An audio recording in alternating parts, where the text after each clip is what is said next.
parts and down the eastern side of England as well. Some showers possible here. Meanwhile, many central areas largely dry to end the day, and that rain just about clinging on across the far south as we go overnight, but it will push through as we go through the early hours of tomorrow. Otherwise then, through the night, many places having lots of clear skies, and with that cold Arctic air coming down from the north, our temperatures are going to drop. It's going to be quite a harsh frost for many of us first thing on Thursday morning, and there will be some icy patches to watch out for as well. Could be some difficult driving conditions for some of us. Through the day itself, though, a lot of bright, fine weather around, more sunshine than we've seen through recent days. It is going to be cold, and there will still be some of those wintry showers, mainly towards the north of Scotland, but even down the eastern side of England, and perhaps some coastal parts towards the Irish Sea as well, seeing a few showers. Notice those temperatures a few degrees lower than they have been recently, so feeling cold despite the sunnier skies. Expect a warm front, moving from the kitchen right through to the rest of the house. Boxed Boilers, sponsors of weather on GB News. Oh, it's got to be a year of good sun, good warm weather, hopefully. Yeah, where are you going? You emigrating somewhere? Yeah, planning to. Still to come, New Year's resolutions. Have you decided on yours? We are still deciding on ours, I think. This is GB News Breakfast with Dawn. This is Britain's Newsroom, where your voice matters. It's just astonishing. With expert analysis and honest opinion, we don't just keep you informed. We bring you unique perspectives you won't see anywhere else. Can't argue with any of that. When the news happens, it happens here. On Britain's Newsroom, weekdays from 9:30 a.m. Only on GB News. Dubes & Co. Weekdays from 6 p.m. This is a topic very close to my heart. I have become fully convinced that social media, smartphones are one of the primary causes of mental health problems in children and many other serious problems beside. Lots of governments are starting to talk about this, but the Australians are well ahead in their use of legislation. What do you think about this issue? Well, I think you're right. I mean, I've got 3 young children, and I'm really concerned about... I mean, they're too young to be on social media, but I'm really concerned about what lies ahead for them. I'm not sure I support what Australia's doing, not because I don't think it's a good idea to ensure that age verification is right. I'm just not sure that the age 16 is appropriate. But that's progress. If we effectively, as I do, accept the point that we need some sort of control, then we can move to a proper debate about whether that's 16, 14, 13, whatever it may be. And, of course, there are age restrictions on things like Facebook. I think, from memory, it is 13. Yes, but it's a tick box. But it's a tick box, so all you can do is you can just knock. If you're 11 years old, you can just predate your date of birth by 2 years, and you can get on. I think what Australia is proposing is interesting because it will stop young people, maybe without their parents' knowledge, short-circuiting the system because they're going to be asking for proper age verification and ID. That's definitely something we should do in the UK because it's enforced in the existing law. Query, is 16 the right age, Miriam? I completely agree with it. It's something I've actually said should have been done before. And I think what is good about it is that for a long time, a lot of governments have been saying that the actual social media company should take more responsibility, but they're not going to because it hurts their bottom line. The most voracious users are younger users. So they will pledge that, oh, I'll put the tick box in, but the kid is the one who's going to actually tick the box. So doing something like this is saying that, OK, we will put in legislation that damages your bottom line, and I think it will force the hand because they've said it's only 12 months and they will reevaluate it. GB News, the People's Channel. Thank you, Britain. Thank you for watching. Thank you for listening. Thanks for subscribing. Thank you for your support. It's you that make us the People's Channel. As we reflect on our journey so far, we're filled with immense gratitude. You mean the world to us. We couldn't have reached this point without you. As a very special thank you, we are giving you the chance to win one of 50 GB News thank you boxes. They're worth £50 each. For full terms and conditions, and to enter, just go to gbnews.com/thank you.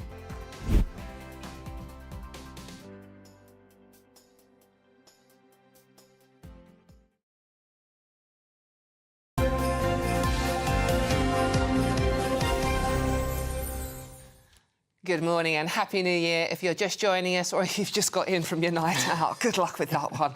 We do have hangover cures coming up later in the show, so you might be needing it. We obviously don't, do we, Sam? No, absolutely No. OK, but as 2025 begins, millions across the country are deciding on their New Year's resolutions, with almost half of us expected to choose improving our health. More than 15 million of us are expected to take part in Dry January. We were just reading about that, in fact. Yeah. Is it a fad? Is it not? But how can we stick to our goals? Joining us now is obesity management and weight loss specialist Hira Malik. Hira, good morning. Good morning. Happy New Year to you. I'm going to remember to say it to everybody now. OK, now, I think you were saying, Sam, that most of us fail in our New Year's resolutions come the third week? 19th of January, I think, is the sort of top stat for when we all fail miserably with our plans for the new year. So how do we keep going? We're all going to lose weight, run marathons, give up drinking, give up smoking, learn an Oriental language. How do we stick to our goals? To be honest, I think more than anything else, I think we need to approach it as a lifestyle change. And this is something that we kind of enforce our patients to kind of understand as well, that yes, you want to lose the weight, but do it with the mindset that this is going to be my new life and this is going to be my next forever years. And I think once you kind of have that mindset, it just makes you feel a little bit better and a little bit more likely to kind of stick to the goals as well.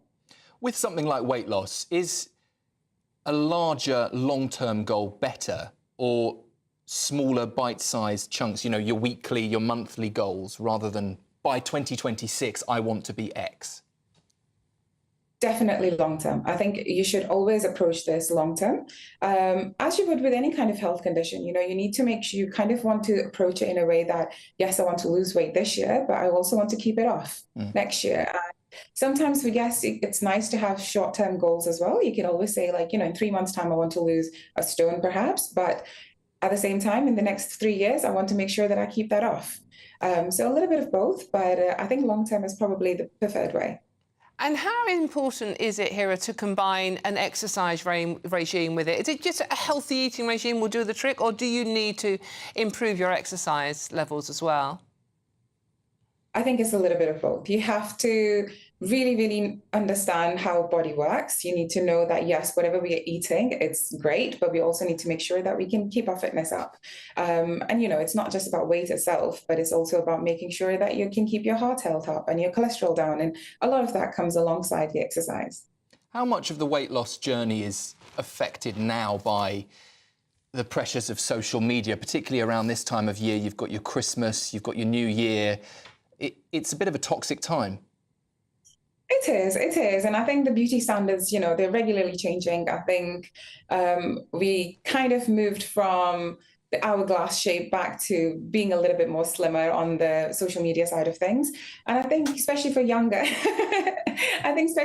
generation, it's very important to kind of feel that the health matters more. It's not about just your appearance, but it's also about how you feel inside and how generally you feel about yourself.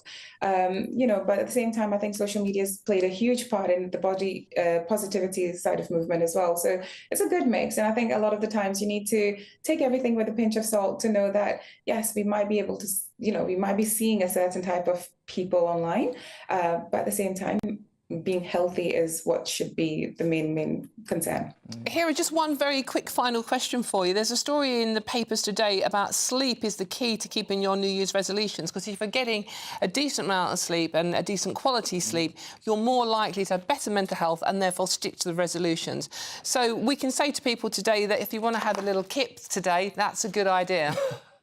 It is definitely a good idea. You know, 7 hours minimum if you can. I don't know how many people have actually achieved that today, but we normally, it's, you know, sleeping is when your body gets a chance to kind of balance itself, kind of really, really allow itself to heal. So, you know, sleeping is just as important as anything else. And no, I think we all need to go back to bed soon.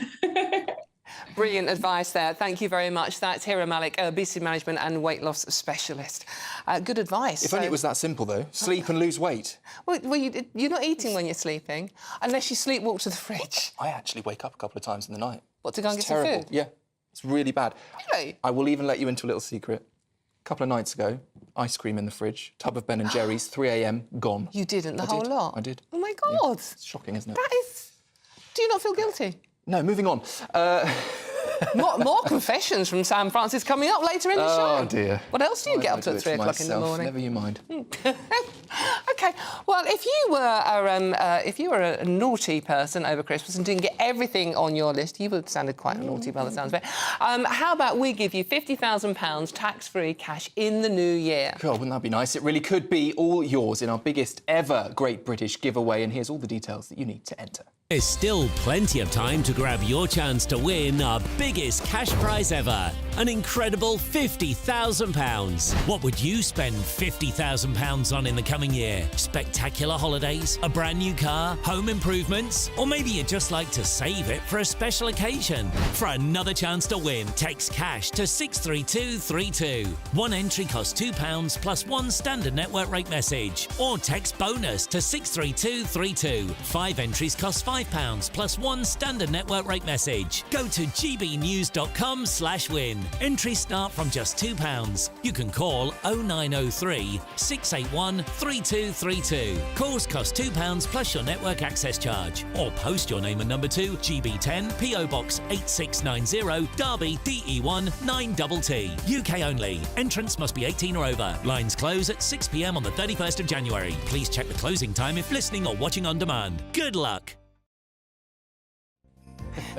Good luck indeed. We're doing ice cream confessions. We're now getting this morning confessions. as well. Dawn didn't let you into the full truth. She's just saying now that she did actually eat Ice cream last night. Yeah, but I wasn't drinking, so come on. Ice cream's very, very You didn't do it at 3 a.m. like I did. No, it wasn't. No, it was about 12:30. Any case, enough of our night last night. So. OK, still to come, we've got all the sport with Aidan. This is GB News Breakfast with Dawn and Sam. Sunday with Michael Portillo from 11, only on GB News. Phil Kearsey is bringing a new flavour to the Michelin-starred restaurant Pied à Terre as he becomes its new executive head chef. Customers can expect a menu that showcases modern British cooking accompanied by classical French roots, which uses hyper-seasonal ingredients. What are hyper-seasonal ingredients? That's an interesting phrase. It's more about just reacting to the seasonality of everything. We like to change the menu all the time. So basically, I surround myself with the best suppliers, and they tell me what's amazing at the moment, and then we try and celebrate that in the restaurant in many different forms, using taste, texture, and technique, and just try and celebrate something as humble as a broccoli stem or a cauliflower, using absolutely everything, and making sure we've got an ever-changing menu. So letting the seasons dictate, so it's never boring and we never get menu fatigue. OK, your career has taken you around the world a bit. Yeah. For example, you were in the United States. What did you learn there? So, every chef I've worked for, it's about to take something from. A lot of chefs will go places and just stay in one establishment and get to the top, and then that's it. I've kind of then went to another chef to learn completely different things. Well, that's the brilliant thing, to be able to surround myself with such amazing chefs throughout my career, because I've learned different things from all of them. And you find out 5 different ways to do something, and you find the way that you like it the best. And it's also about understanding it takes a while to understand how the restaurant is, going through the history of all these amazing chefs that have been before me, the style, because it needs to make sense. You wouldn't have a dish that should be at the Fat Duck and then a dish that should be at the Waterside, you know. You need to make sure that it all makes sense and it goes together with the decor, the service, the wine serving, and so we want to be the restaurant, not that does a little bit of everything. We want to be the best French restaurant in London, you know. GB News, the People's Channel. Good Afternoon Britain isn't just about us. The wonderful thing about this programme is it's about everyone watching. It's an interactive programme. Well, there absolutely is something to see here, and we're going to be talking about it more. Whether it's breaking royal news, Will, please bring us up to date. or indeed a particularly punchy speech in the House of Commons, Very, very curious. we bring it to you live, and then we bring you live reaction as well. That's Good Afternoon Britain, weekdays from midday. Only on GB News, the People's Channel, Britain's news channel. Hi there, I'm Michelle Dewberry, and I'm going to take a second to tell you all about my show, Dubes & Co. We start off with the issues of the day. We then bring in both sides of the arguments. We get rid of the disrespect. And then you throw me into the mix. And trust me, I'll tell it exactly how it is. And then, of course, the magic ingredient, you at home. We mix it all together, and what have we got? In my opinion, the best debate show in town. Monday to Friday, 6 till 7 on GB News, Britain's news channel.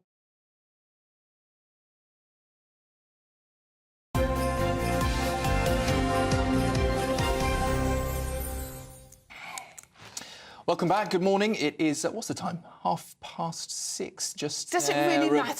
It's all Does it blurring really into one. I'm matter? just thinking, how long have I been awake? It's New Year's Day. We don't know what day it is most of the time. No, exactly. It's 2025, we know that. Yeah. Can I just read this message out? It's a lovely message. Good morning, by the way, all of you. And this is a message from AM.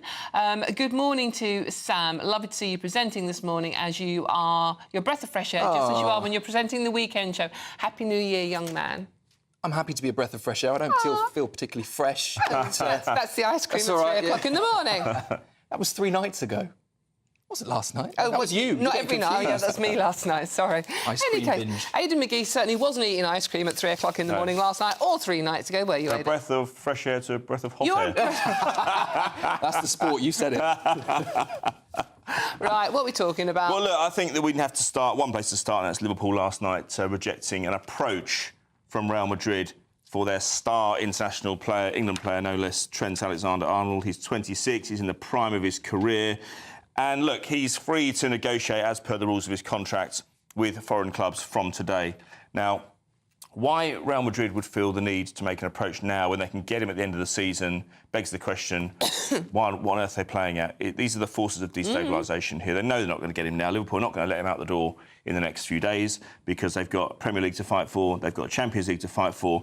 Real Madrid just know this is what happens when you're one of the biggest clubs in the world. You must live on people's territory, and they know that they'll probably face Liverpool later in the season in the Champions League. There's a strong possibility of that. They both go deep into the competition, and I just wonder if there's a game at play here. I think he will go, don't get me wrong. There have been suggestions that he might sign a new contract. He's a local Liverpool lad. He probably has stronger ties to the club than some of the other players who are out. But this is a problem for Liverpool because they're going great guns. They're 8 points clear at the top of the Premier League, but they're 3 stellar names, Trent Alexander-Arnold, Virgil van Dijk and Mo Salah are out of contract at the end of the season. And until those situations are dried up, there are going to be questions around what happens next. Because one thing winning a title, but managers want to create lasting success. And they were going to have to address this. But as I say, approach in so far, but no formal move made as yet. No Very interesting to watch that situation. And a sports story that's made it to the front page of The Sun this morning.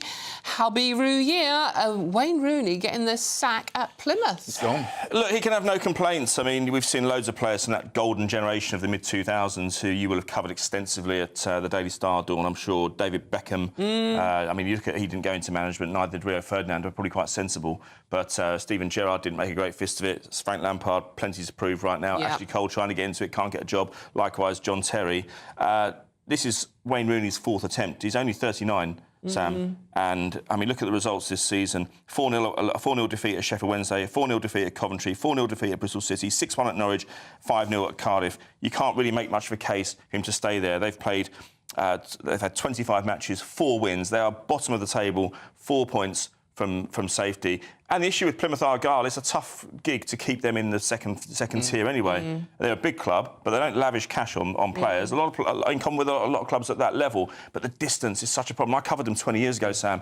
It's so hard for them to get players down there. Away. I lived down in Plymouth for all of 3 years. Yeah, it's a lovely place. And it's lovely. It is disconnected. That's the challenge. And to pull people down there to play at a club It's a perennial problem for them. Look, Rooney really bought into it, and they liked him down there. It wasn't an issue with losing the dressing room. And look, ultimately, the players haven't been quite good enough. They only narrowly avoided relegation last season, so it wasn't as if they were expecting them to go up this season. But he didn't do a particularly good job at Birmingham. When he took over there last season, they were 6th in the league. They ended up getting relegated. He was very lucky to get this job in the first place, if you ask me. And then DC United in America, not particularly good. Derby, yeah, he did all right there. They were in administration, had a points deduction. But this is the privilege that these players get. When they've had the career that he's had, they will get 4 goes at management when others are lucky to even get 1. What is he doing wrong? What's he doing wrong? Look, I think recruitment is clearly a problem, but he's also trying to play an expansive style of football that clearly his players are not quite up to delivering on. And that's the issue here. I mean, look, 25 games, 4 wins. He's been 7 months in charge. As you say, bottom of the table. I find it difficult to see where he goes from here. If he's got any sense, he'll disappear into the pundit studio and talk about stuff he really does know about, and that's top-level elite football. I wonder if he will. Yeah, interesting. Aidan, thank you very much for now. Coming back with more later. It was interesting that rather than going to watch her husband manage his side, Colleen takes the boys to watch Everton. But he will be back home with the family now. No commuting. Oh, they liked him. Listen, they liked him down there, but it just you know, it doesn't always follow that great players become great managers. Yeah. I think reality TV show looms for the Rooney's now. Yeah, why not?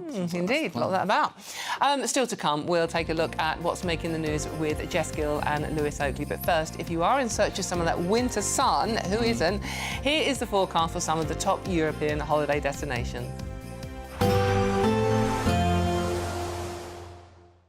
Ready to soak up that holiday sunshine? Won't we need some cover? No worries, all sorted. All Clear Travel Insurance sponsors GB News Travel Destinations Forecast. Hello, here's your latest GB News winter sun forecast, and for some places, Madeira for example, it is going to be relatively warm to end the week. Lots of dry weather around some parts of southern Europe, but a different story across parts of Italy, Croatia into Greece. A little bit of rain pushing its way through here. Mostly dry across central and southern parts of Spain, a little bit wetter further north, and like I said, for Madeira, temperatures on the rise, getting into the low 20s by the end of the week. Elsewhere, temperatures nearer normal for the time of year. All Clear Travel Insurance sponsors GB News Travel Destinations Forecast.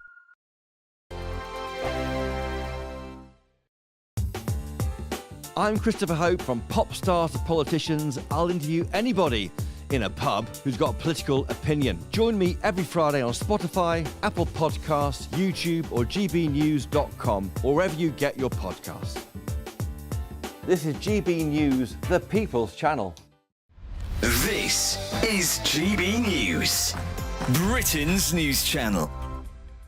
This week is Chocolate Week, the ultimate celebration of everything rich, sweet and indulgent. Yes, and we now have the best person in the studio with us to satisfy all of your chocolate cravings. We're joined now by master chocolatier Ollie the Choc. Ollie, hello. Really good to see you this Thank you for having me. And you brought some of your chocolate in with you. I did. I brought some tasting samples. You're very welcome to help yourself. So what have you got here? Tell us. So this is my signature chocolate. I call it the Holy Grail. It's got sea salt flakes, crushed Oreo, caramel fudge pieces, very Moorish. I love a caramel and salt combo, just, you know. I feel like you see it everywhere now. Look, you won't be disappointed.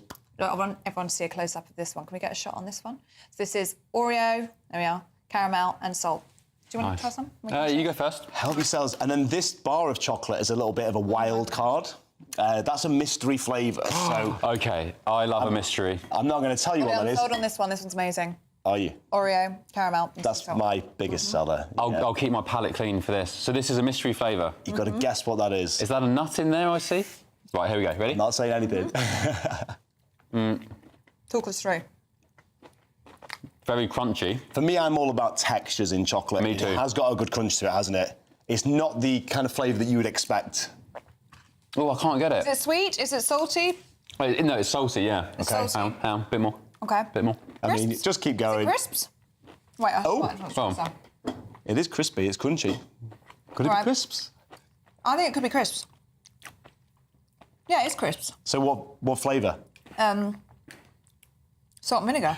Cheese and onion. Yes, nailed it. You know. Oh, you're much better than me. Love that. Do you know what? I think I've got a bit of a cold, so my taste buds are Oh, you're going to blame that, are you? That's my excuse. That's delicious. GB News, the People's Channel. In the GB Newsroom, we bring you the news as it happens. With our team of dedicated journalists across the UK, we're ready to keep you up to date with what's happening every half an hour, every single day. Bulletins here on GB News, the People's Channel, Britain's news channel. If you want your news to be straight talking... This is a nightmare for the Conservatives again. Down to earth. It's not just Nottingham where this is happening, is it? And most importantly, honest. Hard-working, middle-class taxpayers, they'll get their book thrown at them. Then catch me, Martin Daubney, Monday to Friday, 3 till 6 p.m. on GB News, Britain's news channel.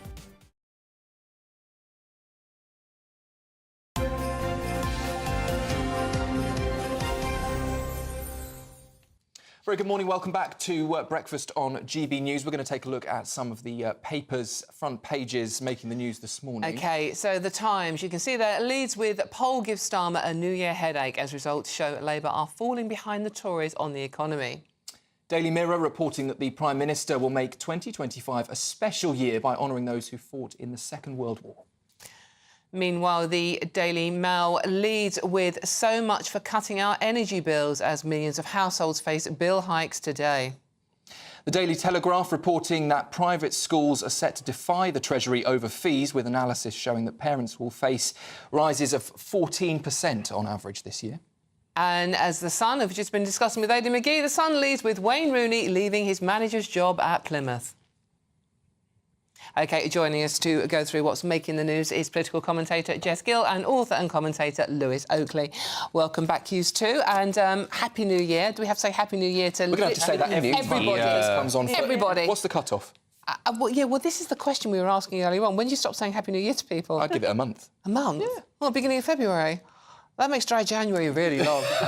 You've got to not drink and say Happy New Year. I think people just start... I mean, you've already forgotten to say it once this morning. Yeah, so I have. You certainly won't be going for a month. And dry January isn't going to last much longer either, to be honest with you. In any case, should we talk about the papers? Lewis, let's start with yours first, shall we? This is the poll gives Starmer a New Year headache, this Times front page. Yeah, if Keir Starmer was hoping for a fresh page for the new year, he's not going to get it with the Times front page. So this is a new poll that they have done with YouGov, and it's found, I mean, everything, basically. So most voters see Labour as incompetent, dishonest and unsuccessful.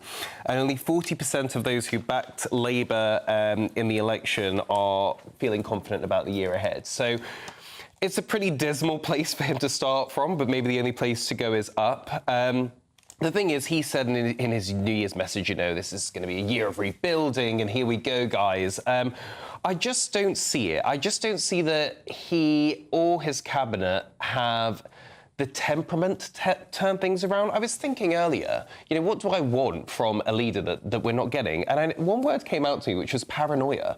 I want them to be a bit more paranoid. I don't want them to be cutting the winter fuel allowance and be like, it'll probably be fine. I want them to actually think of what would be the worst case scenario. They need to start critical thinking if they're going to actually turn things around. I don't think that's a problem, isn't it, Jess? He gave that interview before Christmas saying, well, we're doing fine. We're not doing anything wrong. Everyone's really happy with what we're doing. Clearly, nobody is. Yeah, it is absolutely ridiculous. I knew Keir Starmer's government would be bad. I didn't think it would be this bad.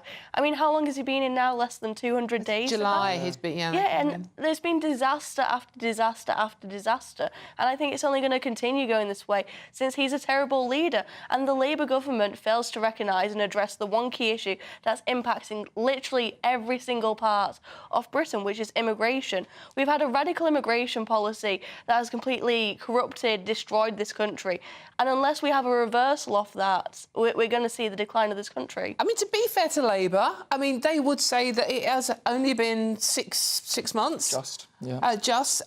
You know, give us time. We're just starting out. We've got to make all these hard decisions. Yes, it's not going to be easy to start with, but we will get there. Bear with us. Yeah, and to be fair, they kind of said that this was always the plan. They were going to come in, have to do some hard things, and then we'd all reap the rewards by the time of the next election. So I guess this is sort of their plan, but I just don't see it. I don't see it turning around. I don't see that they understand the concerns of people. I also think they really didn't read the room when they came in. They didn't win the election because they were wildly popular. They won the election because people were furious at the Tories, and there was a split of that right wing or centre vote, whatever you want to call it, between Reform and the Tories. So if you get in just sort of by default, you should sort of read the room and think, let's not go too radical. But they just didn't seem to care. OK, but before we move on to our next story, our poll of the day today, by the way, is do you think the Prime Minister will deliver on his plan for change in 2025? We'll be bringing you all the live results throughout the day, so make sure you stay tuned. I can't imagine what this way is going to go. The final result will be announced later in Martin Daubney's show, so get voting on that one. Oh, actually, this is how you do it. For all our latest polls, news and how to vote, just go to gbnews.com/poll. That's how you have your say about Keir Starmer. OK, so where do we go next? Jess, oh, yeah, more good news. Yeah, so the next story by the Daily Mail is that millions of households are facing an energy bill hike, and they've been told to prepare for further rises in spring. I think this is honestly absolutely ridiculous. I mean, what do you expect from a government that really doesn't value the free market and has actually been anti-progress, anti-development, anti-growth? And I think you have to see a rise in prices for that, with the windfall tax, for example, the continuation of that, which hasn't been Labour's government, but they've continued it. And then they wonder why so many old people have to choose between heating or eating, when households have to choose between, you know, being able to afford groceries, being able to afford rent, or being able to afford to heat heat their house, which should be a standard in the first world. When we have to go back to that, it's completely ridiculous. I mean, Lewis, when you see the headline figure pushing the annual bill up to just over £1,700, it's scary. But we're talking about a £20 annual increase. Yeah, this is the thing. If you look at the figures, it's not the biggest increase in the world. But I think the problem is everything is going up. You know, it's the first of the year, so the buses will be a little bit more expensive. So everything gets a little bit more expensive. We've had years now of this cost of living crisis. And I think what you need to think about is, you know, the elderly we've talked about a lot being impacted by rising prices. I think the young as well. And I think that, you know, thinking about people that are trying to get their foot up in the world, rent their first place, you know, go out and strike out into the world. When half of their wage goes on where they're living, then the rest goes on food, bills and travel, there's no money left. And that's where the innovation comes. The innovation comes from people being able to store away a couple of grand here and there, have a great idea and say, right, I'm going to invest it. The more and more just basic living is, you know, almost unachievable and puts people in their overdraft, the less innovation we're going to have, and we're just going to be stagnant and fall backwards. That's what the real worry is. And I know it's only £20, but if everything's just a little bit more, just for the basics, this is why we're not moving forwards. That is the third hike in a row, isn't it? Yeah. And pensioners at the same time losing that winter fuel allowance. Yeah. They are going to be the ones that are really... I'm going to stick with you, actually, Lewis, because... Another story that's really going to get you angry this morning. Happy New Year. Yeah, Happy New Year, by the way, everybody. Small boat arrivals up by almost a third under Labour. Yep, so they've gone up by 29% compared with year on year. And I think one of the big things about this, I know that with small boats crossings, obviously there are people that say, well, let them come, and some people that really don't want them here. But I think the thing that we forget is how dangerous this crossing is. So not only have we seen that increase, but actually last year was the most deadly year for the crossing. So at least 69 migrants died crossing the channels in 2024. So it's not a compassionate thing to let this continue. It's a very dangerous thing. But, you know, we've had multiple governments now. I mean, this has been going on since, what, 2017, 2018? And no one's been able to really get a hold on it. We got that story last year of, Keir Starmer's managed to track down one person selling inflatable boats, problem solved. They're just not taking this seriously. Actually, just one thing I'd like to ask you as a young woman. I mean, we know now it's 150,000 migrants, and that's the size of a town the size of Blackpool, basically. Many of them, as we see from the boats, are young men.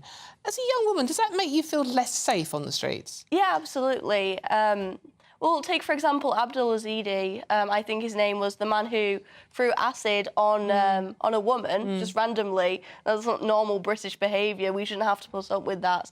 He had previous sex offences, convictions against him. And because of the system, because of the blob, because of the civil service, because of the NGOs funded by the government actively working to keep him, government-funded NGOs are providing accommodation for people like that and preventing them from returning to wherever they come from. It does genuinely make me feel unsafe. And I think there's just so much of our society has been contaminated by illegal immigration. Like, for example, I recently tried to volunteer for a homeless youth shelter because that's something very close to my heart. And you imagine homeless youth as people from London, people grown up from London who have had a hard time in life. I went to the interview, they said it's just full of asylum claimants. We're not only giving them millions of pounds each day through hotels, but also through these charities, which are basically like Trojan horsing them through. It's ridiculous. And when I asked where they come from, yes, some of them come from legitimate countries, although again, why, just because gay rights isn't a thing in their country, I don't actually think that should qualify for asylum, especially considering you can't really prove that, and there are lots of falsities with that. But some of them come from Morocco. Morocco's a safe country. Why are they coming from there? It's absolutely ridiculous. Just to clarify, Abdul Zidi, I think it was his former girlfriend that he attacked with the acid. But I mean, it is a point. We are seeing an increasing rise in acid attacks. Where do you want to go next, then? Well, let's just jump back to you. This another stark figure this morning. 1 million people in the Daily Mirror reportedly failed to reach a doctor last month alone. It's not looking good. Yeah, honestly, the NHS is one of my sore spots. It's impossible to reach a doctor. Honestly, I have so much guilt phoning up a GP about having a cold, having a cough, or anything more serious than that. Because you think about the waiting lines, the NHS staff are overworked, you feel guilt with that, and you feel guilt because there are so many people who haven't been able to get help. Time and time again, we've seen money go towards the NHS, this black hole of NHS funding, and nothing actually comes off it. The NHS seems to get worse, the waiting lines seem to get longer, and it's because it's a nationalised system. And we've seen through socialism, it's a socialist system, that it cannot work because the price system isn't there. There isn't an efficient allocation of resources. And in the end, not only does it impact the taxpayer, but it also hurts patients, it hurts the workers. Who actually benefits from this? I mean, Lewis, Starmer obviously discussed NHS in his speech, his message yesterday. Any hope? No, because no one ever talks about the actual proper problems of the NHS. Number one problem with the NHS is procurement. Why, oh why, does it cost the NHS £7 for a pack of wet wipes? As someone with children, I know they cost about 53p. So everyone overcharges everyone for the NHS because they see the NHS come... It's like when you call somewhere up as a venue to book a wedding, price hikes up. People see the NHS, hike the price up. It costs £35, one doctor told me, to change a light bulb in the NHS. Let's sort of procurement out first. Such a mess, really does. Yeah, absolutely. Thank you very much for joining us in the next hour. Still to come, more on those fireworks, but first, let's get the weather update with Alex Deakin.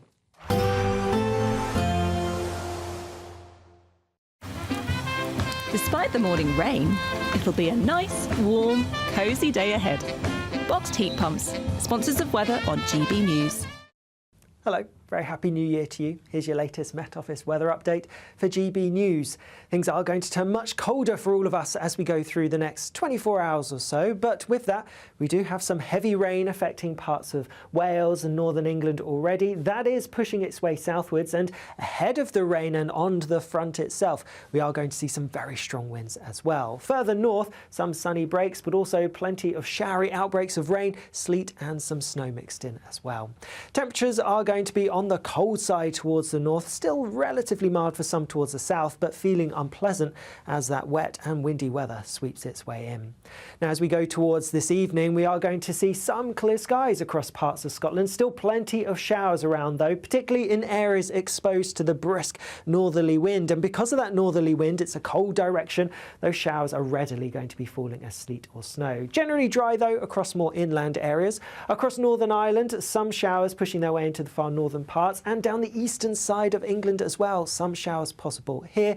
Meanwhile, many central areas largely dry to end the day, and that rain just about clinging on across the far south as we go overnight, but it will push through as we go through the early hours of tomorrow. Otherwise then, through the night, many places having lots of clear skies, and with that cold Arctic air coming down from the north, our temperatures are going to drop. It's going to be quite a harsh frost for many of us first thing on Thursday morning, and there will be some icy patches to watch out for as well. Could be some difficult driving conditions for some of us. Through the day itself, though, a lot of bright, fine weather around. More sunshine than we've seen through recent days. It is going to be cold, and there will still be some of those wintry showers, mainly towards the north of Scotland, but even down the eastern side of England, and perhaps some coastal parts towards the Irish Sea as well, seeing a few showers. Notice those temperatures a few degrees lower than they have been recently, so feeling cold despite the sunnier skies.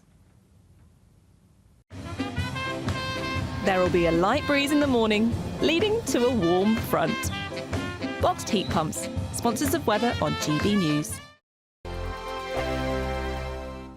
There's still plenty of time to grab your chance to win our biggest cash prize ever, an incredible £50,000. What would you spend £50,000 on in the coming year? Spectacular holidays, a brand new car, home improvements, or maybe you'd just like to save it for a special occasion? For another chance to win, text cash to 63232. One entry costs £2 plus one standard network rate message, or text bonus to 63232. 5 entries cost £5 plus one standard network rate message. Go to gbnews.com/win. Entries start from just £2. You can call 0903 681 3232. Calls cost £2 plus your network access charge. Or post your name and number to GB10 PO Box 8690 Derby DE1 9TT. UK only. Entrance must be 18 or over. Lines close at 6 p.m. on the 31st of January. Please check the closing time if listening or watching on demand. Good luck. Lee Anderson's Real World, Fridays from 7 p.m. I'm joined with Ryan Mark Parsons, who's a TV personality, a columnist, And you was on The Apprentice a few years back, weren't you? That's where most people would recognise your face from. One of the youngest contenders ever on The Apprentice. How did that work out? Well, you know what? I never in a million years thought I'd get on the show. I was 18 when I applied. There were about 6 months of auditions. It was intense. You met Lord Sugar's advisors, his lawyers, his business advisors. It was the most intense thing I've ever done. And I just thought, never in a million years am I going to get on the show as a teenager. And I got the call from the exec. And he was like, you're one of the 16 candidates. And it was just like, really? So I took a gap year. I've just finished my A-levels. I was working in Harrods before. And I just came up with this business idea, took it onto the show, and I got fired in the end. I lasted 8 weeks, which wasn't too bad. But what was the business idea? Educate me. A concierge, similar to companies like Velocity Black, quintessentially, that work with some of the private banks. It was similar to that. I was inspired by my time in Harrods, working with some of these ultra high net worth clients. So I just wrote a 40-page business plan like we all have to do.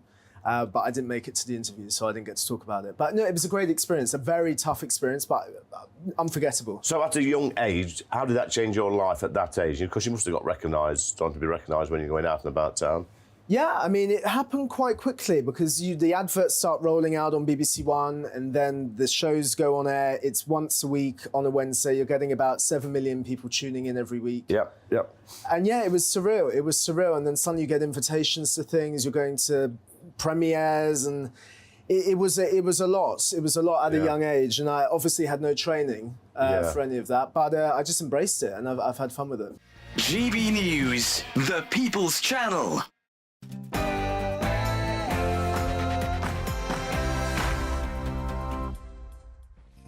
Happy New Year and welcome to 2025. You made it. Britain rings in Britain rings in the New Year in style with a sparkling fireworks display in London, despite a wave of cancellations and weather warnings across the country. Amazing pictures there. Sir Keir Starmer hails a year of change as he delivers his first New Year's message as Prime Minister, with a plan, he says, for more cash in your pocket. Until you can look forward and believe in the promise and the prosperity of Britain again, then this government will fight for you. Are you making any New Year's resolutions this year? Nearly 60 million of us plan to give up booze this month. Good luck. But will our pub survive a dry January? And new year, new policies. Labour's controversial tax raid takes effect today, with private schools across the country reportedly increasing their fees by more than the government had predicted. And energy bills rise for millions as Ofgem's new price cap comes into force today.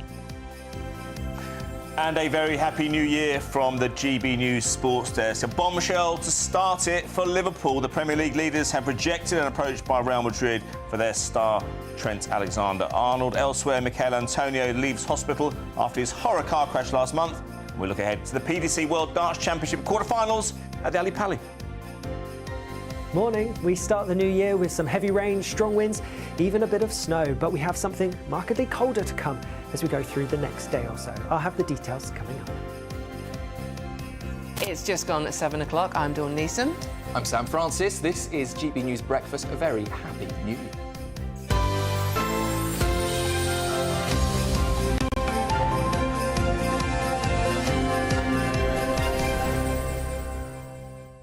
Yeah, a very happy new year to all of you out there. Hope you had a wonderful evening last night. Thank you so much for joining us this morning, whether you are just getting in or whether you actually, like young Aidan McGee here, who had 10 hours 10 sleep hours, last night. 10 hours, Okay. yeah, I did have 10 hours. Is that a new health fad? Or you No, 3 of the last 4 nights have just happened. I believe in sleeping when you're tired. I'm not one of these people who's going to stick matchsticks between their eyelids to keep myself awake, you know, because eventually you're going to crash, aren't you? But I did have a kind of a new year 2 nights ago. I went down to AFC Wimbledon and watched them play against Gillingham, which is the town I grew up in for 10 years or so. And I met Hayden the Womble. The Womble? Yeah, I did. Right. I think we can see it. Do we have a picture of Hayden? Hayden? Yeah, it's Hayden, yeah. Why is it called Hayden? Remember the one, because Hayden's Road. Hayden's Road. Oh, right. Somebody wrote on X. Which one's the Womble? Somebody wrote on X, I didn't realise you had a twin brother. Actually, that's better than mine. There is an uncanny likeness. There is really, yeah. Look at the actual ratio, though. I mean, his head is probably about 8 times the size of mine. Do you not think? Did he talk? No, they don't talk. They can't talk. They don't talk. I once interviewed a mascot, but I had to do it over the phone. Right. Because you can't see them talk under the costume. Right. That's just how it is. So as in it's not allowed? Not allowed. Not allowed. No, that's the club rules, yeah. Oh, right. Okay. Yeah, club So rules. you could have just been talking to any random person on the phone. Pretty much, basically. yeah. I know they're quite handsy as well, I've noticed, those Wombles. Right. They are, yeah. But it's funny, the club had to kind of apply to get the copyright, because Wombles was a huge show when we were children, and it still endures today. But, yeah, they had to get the copyright to actually reproduce that mascot outfit and use it on match days. But that's all clear now. And a great evening was had by all. But that was my New Year's Eve. Orinoco was my favourite Womble. Orinoco. Really? He knows the names. Yeah, I know Orinoco. God, what are the others called? And the lady used to ring the bell, dinner time Wombles, and they all come yeah. running in for the food. Well, there was the Uncle Bulgaria as well. Uncle Bulgaria? Yeah. And they make good use of the things that they find. They didn't find anything on my plate because the food was I think delicious. there's a song. Yeah. Yes, there is, yeah. Give us a taste. Underground, overground, wombling free. The Wombles of Wimbledon, common are we, making good use of the things that we find. Do you know it? The things that the everyday folks I leave would just behind. like to apologise Oh, my to goodness. anybody that is suffering from a hangover this morning. That and was not the cue you wanted. A few of you may be suffering slightly for these two singing you into the new year. We'll give it another go on the break. It gets better. It gets better. Honestly, it does get better. Now, the new year was rung in across the globe with a series of spectacular firework displays. They really were, but due to high winds, firework events were cancelled last night across the UK, including Hogmanay in Edinburgh. Fortunately, the bad weather didn't put a dampener on London's sold-out New Year's Eve display, though. Our reporter Anna Riley has prepared this roundup for you of all of the 2025 celebrations, not just here in the UK, but across the rest of the world too. 2025 is here. As midnight struck, the start of a brand new year was marked across the world. New Zealand was the first to celebrate. Their New Year's party started 13 hours before the UK was to break out the bubbly. The revelry reached Australia a couple of hours later. Fireworks transformed the skyline over Sydney's iconic harbour. The party then crossed over to Hong Kong and other parts of Asia. And as the clock told midnight, celebrations continued in the United Arab Emirates. Ras Al Khaimah aimed to set a new world record for the longest New Year's Eve fireworks and drone show. It was then Europe's turn to enter into 2025 as the sky lit up over France and Germany.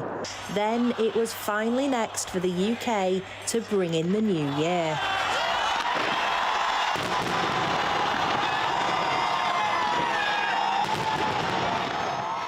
Stormy weather didn't dampen the party atmosphere in London. Dazzling pyrotechnics were fired from barges on the River Thames, with Peter Andre entertaining the crowds. Tens of thousands of people gathered as Big Ben struck 12, with millions more tuning in to watch. It was much warmer for Brazilians, who were next to launch their display on Copacabana Beach in Rio de Janeiro. Across the pond, the ball dropped in New York at 5 a.m. UK time, with 2025 set to be an important year for America's new administration. January the 1st marks new beginnings worldwide, with 2024 going out with a bang. Anna Riley, GB News. I still think London's got the best fireworks. I do as well, I must stand by admit. I think... And now it's not just fireworks. You've got the drones, you've got the lights, you've got the music. I mean, it's a full-blown... Did they do... Because I did try and stay awake to watch it, but I sort of might have been dozing off at that point. Did they do the drones in like a Union Jack or Union flag thing in the wheel? I can't say I saw that. No. What I did see, though, I think the London Eye was kind of the centre point. Yes. And it turned into a sun or something. I think it was beautiful. Yeah, they did a really, really good job. But all those, I felt for those people going there last night to stand on the banks of the Thames because it was windy, it was raining a bit, and it was just miserable. It's hours. You were talking... I mean, I've done it once, and you're talking 3-4 hours to get a good view. How do you get to the loo? Well, you don't. Unless you finish your wine bottle and then... No? No. OK. No. Right, thank you very much for that. That's the thing that puts me off. It's First thing that came to my there, head. standing there in the cold for You've all got to that time. You're improvise. gonna, but it's all right if you're a boy. It's a bit more difficult if you're a girl, Sam. Any case, what did you get up to last night? Did you don't involve wine bottle stories? No, that could be very messy. Did you go to the fireworks? What were you doing last night? I mean, many of us just sort of like went to bed early and sort of missed out on the whole thing. And some of us, like our paper reviewer Jess, was out partying all night and had no sleep. We've got a view here from Angela, who said that, sadly, Angela, you said you didn't see anything to celebrate about this year, so you put the lights out before you even saw the fireworks. Oh, So that's sad. slightly brighter this morning. Yeah, but Diane, good morning, Diane. She says, good morning, Dawn and Sam. Happy New Year to you. Jess Gill, that's the young lady we were talking about who was up all night, is a breath of fresh air and gives us hope for the young generation, Gen Z. Lewis always speaks common sense. That's Lewis Oakley, who's also reviewing the papers.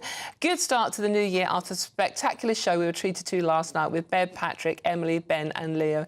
Keep it up, GB News. Happy New Year to all of you and everyone who makes up Have Your Say family, which is our message board. And you can get involved on that, gbnews.com/your say. Let us know what you were up to, how you were celebrating New Year, how you're feeling today. Worse for wear? No, Probably I think we're doing all right. We're an hour in. Yeah.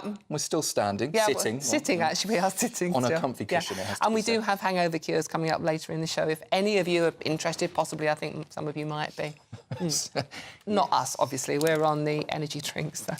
Anyway, moving on. In his first New Year's message from Downing Street, Prime Minister Sir Keir Starmer declared that the UK, he said, will embark on a year of rebuilding and rediscovering the great nation we are in 2025. Take a listen. 2024 was a year of change. Not sadly in the football, another agonisingly close shave for England, but change in politics with the election of this Labour government in July. And more importantly, with the work of change that we've begun. The minimum wage raised by a record amount, wages up more broadly, returns of foreign national criminals up 20%, billions of pounds worth of new projects in clean British energy, making our country more secure, and £25 billion invested in our NHS, starting to cut waiting lists in your local hospital. Now, I know there's still so much more to do, and that for many people it's hard to think about the future when you spend all of your time fighting to get through the week. So I want to be clear, until you can look forward and believe in the promise and the prosperity of Britain again, then this government will fight for you. Unless you're possibly a pensioner or a farmer. Just saying. Any case, joining us in the studio now is former government senior special advisor to the Conservatives, James Price. James, Happy New Year. Welcome. Thank you for joining us. What did you make of what Keir Starmer had to say? Well, I think that more than the staying up late to party into the new year was having me struggling to keep my eyes open. I mean, it's the most vacuous kind of stuff that he's saying. Where is any of the actual structure? Where is any of the actual deep delivery plans?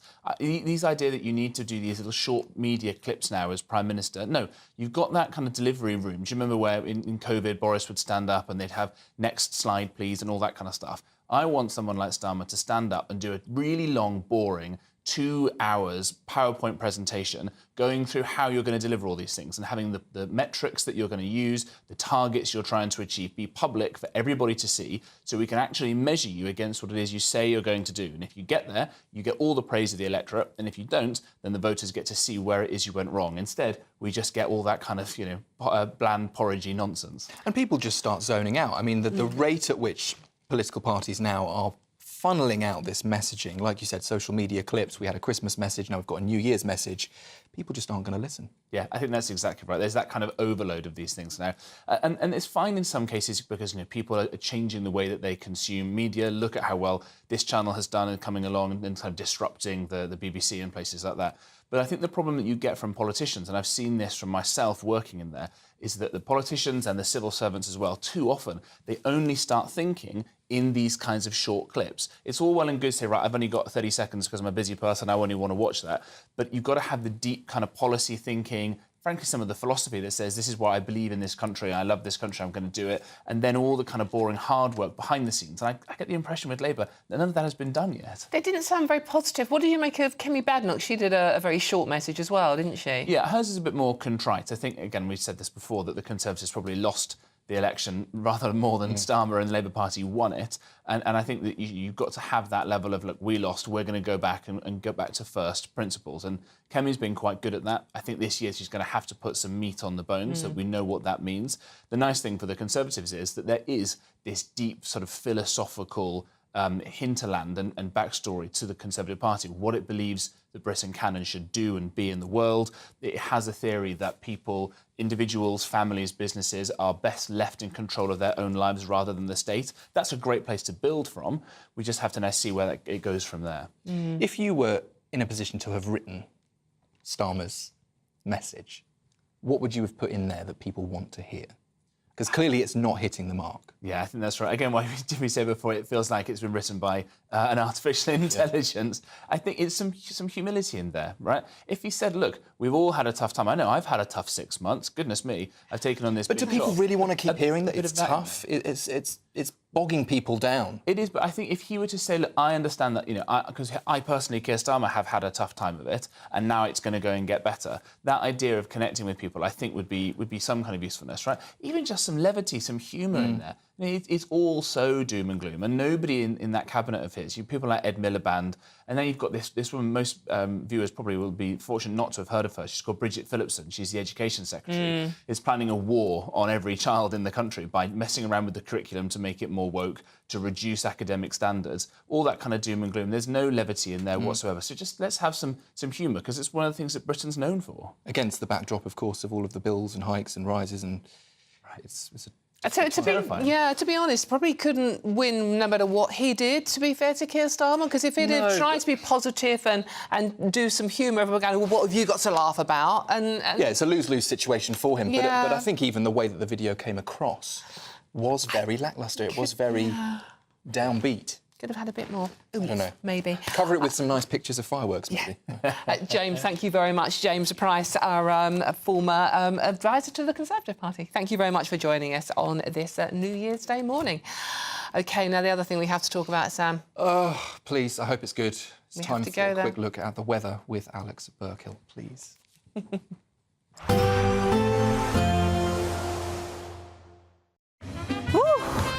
A chilly start will give way to a lovely, warm afternoon. Boxed heat pumps, sponsors of weather on GB News. Hello, very happy New Year to you. Here's your latest Met Office weather update for GB News.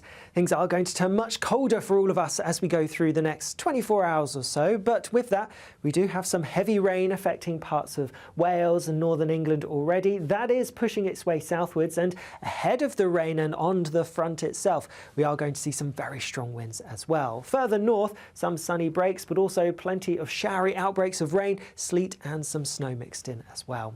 Temperatures are going to be on the cold side towards the north, still relatively mild for some towards the south, but feeling unpleasant as that wet and windy weather sweeps its way in.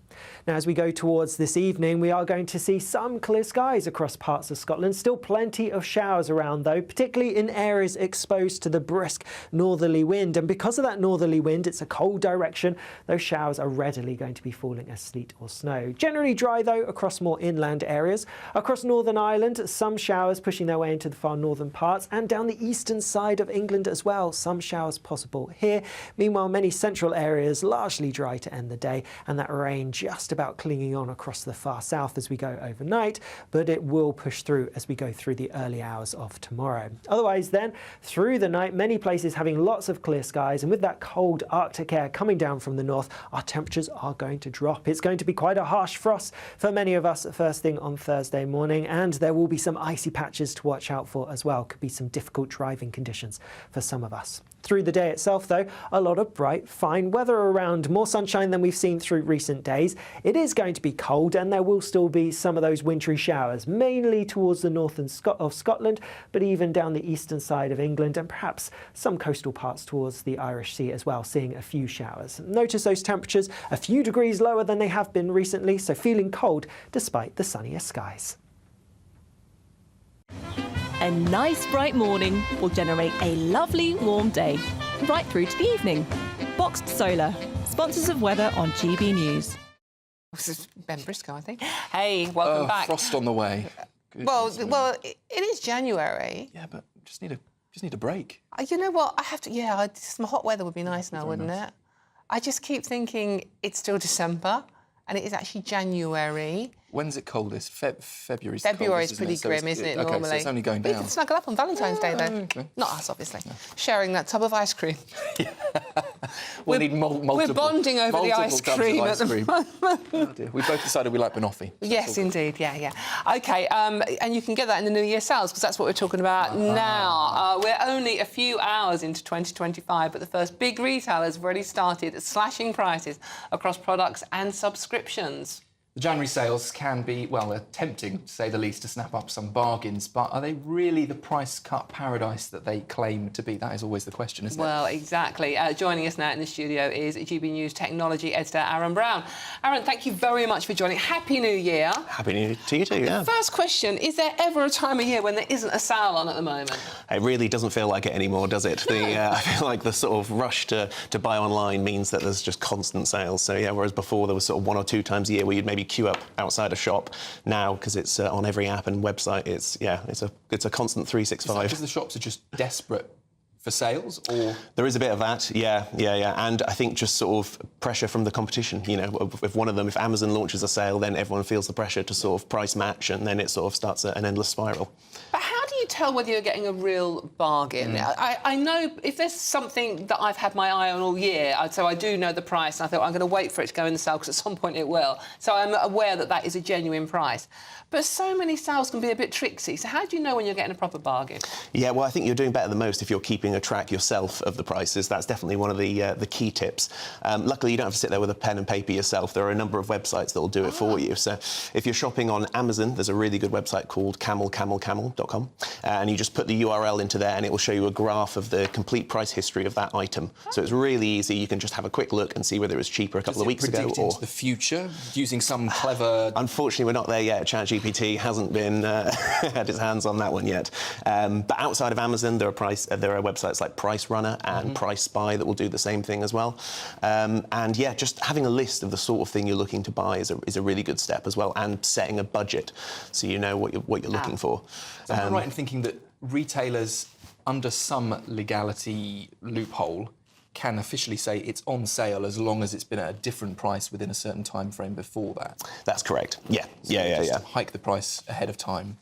In order to be able to put it at a discount? There's definitely a bit of price adjustment throughout the year so that things can come along as an all-time record a few months later. Yeah, definitely. So that's why you've got to be careful. Are there any particular things in January that are hot on the sales this year? So, well, my recommendation for everyone watching would be to start with the essentials. You know, it might not be as flashy as sort of treating yourself to a brand new phone or a new TV, but your broadband, your monthly phone bill, you know, those are the real things that you can save each and every month if you lock into a new deal. And the best deals are always for new customers, so it's good not to be loyal and to switch. That's really good advice, because when I'm thinking about the sales, I don't it would think not, about of course, that. Like utilities, no, broadband, I think about shoes. Well, that is more exciting, and yes. But yeah, if you get the sort of, veg out of the way first, get your broadband bill slashed, then maybe with the extra cash you can look at those new shoes. Right, are there any particular good deals that people can look out with the tech and the phones and stuff at the moment? Well, so, as I said, companies will always offer the best deals to new customers. So whoever you're with, make sure you're ditching them and switching to a new provider if you're outside of that contract term. Every time, yes. Yeah. Unfortunately, you're not going to get any of these sort of rewards cards or price cuts if you're sticking with the same provider year after year. So they don't reward loyalty anymore, do they? Alas, no, I'm afraid not. Switch and get shoes, Dawn. You never know. Yeah, I'll switch. I know they give you gift cards sometimes. I'll switch from Louboutin to Jimmy Choo, shall I? There you go. Free shoes are welcome, by the way. Thank you. Joking, I'm not an MP. Any other advice quickly for people that you think of? Always have a big breakfast beforehand. Bizarrely, the University of Minnesota found that people tend to spend more on impulse purchases if they've got an empty stomach. Interesting. And it's not just food, it's on everything, including shoes. Oh, I never knew that. That's really useful. Aaron, thank you very much. Thank you. That's GB News technology editor Aaron Brown. There we go. Fuel up for the sales. Absolutely. So if you're going shopping today, make sure you're having a really nice big fry-up whilst watching us, obviously. Do you still go out shopping, or are you an online Christmas was mostly online, unfortunately, Really? yeah. I did a mad dash down Oxford Street Yeah, no. Christmas Eve. Oh, God, you were done. brave. OK, well, if you didn't get everything on your Christmas list this year, how about we give you £50,000 in tax-free cash in the new year? Be a nice way to start, and it could really be all yours. It's our biggest ever Great British giveaway, and here's all the details you need. There's still plenty of time to grab your chance to win our biggest cash prize ever, an incredible £50,000. What would you spend £50,000 on in the coming year? Spectacular holidays, a brand new car, home improvements, or maybe you'd just like to save it for a special occasion? For another chance to win, text cash to 63232. One entry costs £2 plus one standard network rate message, or text bonus to 63232. 5 entries cost £5 plus one standard network rate message. Go to gbnews.com/win. Entries start from just £2. You can call 0903 681 3232. Calls cost £2 plus your network access charge. Or post your name and number to GB10 PO Box 8690 Derby DE1 9TT. UK only. Entrance must be 18 or over. Lines close at 6 p.m. on the 31st of January. Please check the closing time if listening or watching on demand. Good luck. Good luck indeed. And yeah, Rachel Reeves can't get her hands on it, by the way. It's tax-free. So we're trying to figure out how that works, but anyway. Doesn't matter. It doesn't matter. It could will be get yours. the full 50. Still to come, New Year's resolutions. Are you partaking in dry January? That's next. This is GB News Breakfast with Dawn and Sam.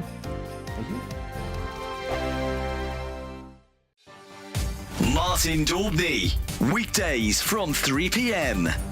Locals in Abingdon in Oxfordshire have signed a petition to keep the name of their local pub, and it's called The Midget. Now, this comes after a university lecturer led an 11-month campaign to change the name of the pub, and the owners, Green King, have caved in. But locals are fighting back, and GB News spoke to one resident, Leanne Thompson, for her thoughts earlier today. I'm not feeling great about it, to be honest. You know, it's a pub that's been here for a very long time. It's called The Midget after a MG car, and they're changing it to the Roaring Raindrop, which a lot of people are not happy about. We know why they're changing it, but a lady apparently came in who was very upset at the offensive term for the name midget. But nobody here sees it as an offensive term. You don't see the midget and feel any kind of offence towards that. It's named after a car.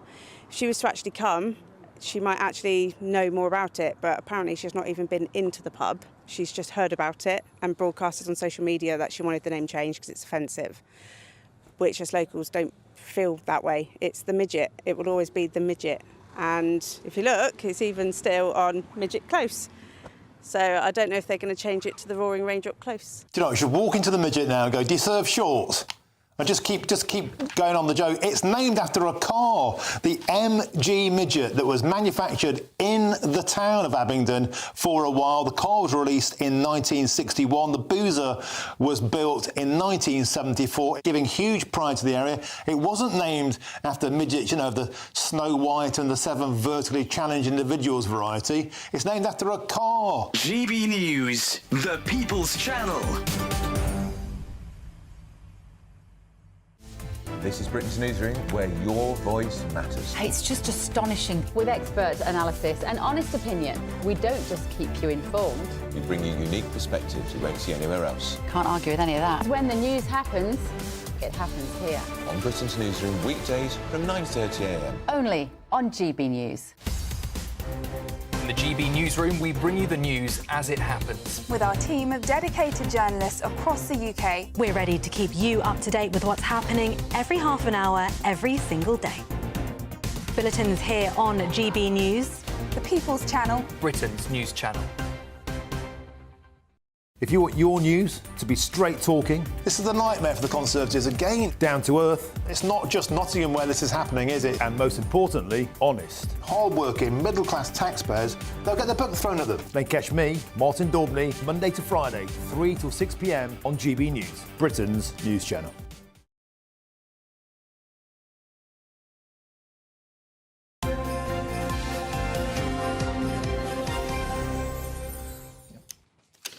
Welcome back. Well, as the new year starts, millions across the country are deciding on their New Year's resolutions today. Almost half of us are expected to choose improving our health.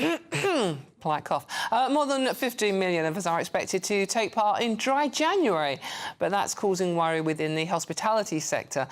West Midlands reporter Jack Carson has this report for us. As the new year bursts into life, millions across the country will be setting themselves a resolution for 2025. According to research from Finder.com, 3 in 4 Brits will be setting themselves a New Year's resolution in 2025. That's an 8% increase on last year. But what's topping the table of what we're leaving behind in 2024? 43% say changes to their health is part of their resolution. 32% say money, 30% have a family-related resolution, 26% say self-improvement, and 22% want to travel more. But what are the people of Birmingham thinking? Try and eat a little bit more healthier, get more holidays, you know, try and take a bit more holiday, a bit more relaxation, you know. Be a better person and help others that I can help. I want to give more to like the community and like charities and stuff. Well, I've packed up smoking twice, and I've packed up before. And I've packed it for 2 years, so I'm going to really give it a good go. And giving up the booze? No, never. I do like a drink, and that's one thing I can't give up, sorry.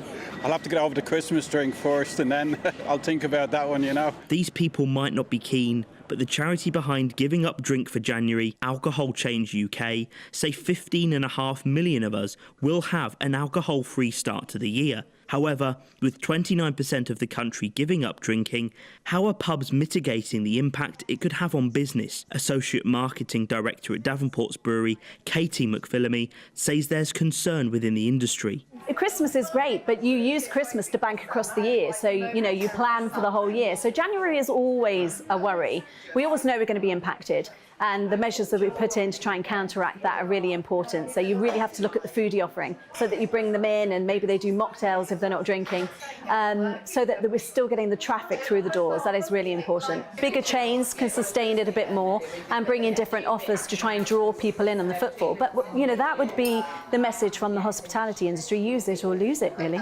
Whether it's a diet, the dream trip away, or swapping booze for something a little less strong, 2025 might be the year you finally do it. Jack Carson, GB News, Birmingham. There we go, 2025. Will it be the year? For what? To achieve your goals. I've had many, many years to achieve my goals. I'm not entirely sure I've ever done it. You know, I actually believe in everything in moderation. I think a little bit of what you fancy does you good. I think if you don't have that, it's miserable. Yeah. And you'll give up quicker. But then I think also starting the year with a fresh start is great, but it could also be a bit of a fast track to feeling like you're a failure. Yeah. Because you've disappointed yourself, you haven't succeeded. So it's that balancing act of... I think... set the goals, but not too high. Yeah, exactly that. I mean, it's like, if you're going to sort of like, get fit, for example, don't set yourself running a marathon by the end of January, because you're probably not going to do it. It has to be said.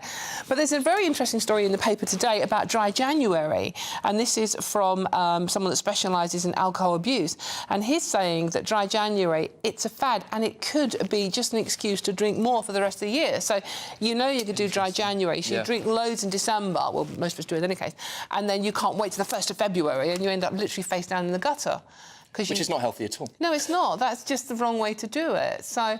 You'd be better off pulling back on the amount you're drinking in January rather than cutting out completely. Yeah, no, absolutely. But what are your New Year's resolutions? We're doing everything in moderation, including that 3 a.m. ice cream, aren't we, Sam? So what are yours? gbnews.com/your say. Are you making a New Year's resolution? Have you been successful in the past? Or have you been a miserable failure and vowed never to do it again? Are they all a complete waste like of time? motivation, Dawn, is there on a... Come on, you can do it. Whatever you want to do, you can do it, OK? So let us know, gbnews.com/your say. Now, coming up, we have all the sports with Aidan, whose New Year's resolution is to talk more sport, basically. This is GB News Breakfast with Dawn and Sam. We'll see you soon. Join me, Camilla Tominey, for a frank and honest discussion with those in power that cuts through the spin and gets to the heart of the issues shaping our nation. You haven't confirmed that you want to stand as leader, but you haven't ruled it out either. This report basically says that he's not fit to stand trial. Is he indecisive? Incompetent? I deliver the dose of reality Westminster needs. That's the Camilla Tominey Show at 9:30 every Sunday on GB News, the People's Channel, Britain's news channel. Sunday with Michael Portillo from 11, only on GB News. Fabio, thank you for coming in. It's great to see you. Nice to meet you. So you were born near Rome? Yeah, in a very small town. It's called Serrone, about an hour south of Rome. Yeah, on the hillside. Was it a place of excellent cuisine? It is indeed a place of excellent cuisine and red wines. In fact, it's the only DOCG red wine of the region. Yeah. Most of your career, I mean, this may seem self-evident, you've cooked Italian. I'm thinking that's quite a challenge to cook Italian in Malaysia, to cook Italian in Bermuda or Turkey. Was that a challenge? It was, yeah, but I like challenges, so that's one of the reasons why I started to travel, because of my job. For example, in Malaysia, I've been sent there to twist a grill restaurant into an Italian restaurant inside a five-star hotel. And I was doing the chef training for the local chefs. And then I build the menus, I train the chefs, and then I eventually go back. In Italian food, is there lots of innovation? I would say in the past 10 years, yes. It used to be a very traditional cuisine, but in the past 10, 15 years, Italian chefs, they are a bit more open-minded, I would say. Give us some examples of your innovation. Well, hide and seek is very well around the innovation. In that bar is a bar and kitchen where we have a sherry plate concept, where we try to take our guests in a culinary journey, starting from a classic dish and then reinventing to a modern twist. Usually I like to twist the style of cuisine between different countries, different continents. GB News, the People's Channel. Hi there, I'm Michelle Dewberry, and I'm going to take a second to tell you all about my show, Dubes & Co. We start off with the issues of the day. We then bring in both sides of the arguments. We get rid of the disrespect. And then you throw me into the mix. And trust me, I'll tell it exactly how it is. And then, of course, the magic ingredient, you at home. We mix it all together, and what have we got? In my opinion, the best debate show in town. Monday to Friday, 6 till 7 on GB News, Britain's news channel.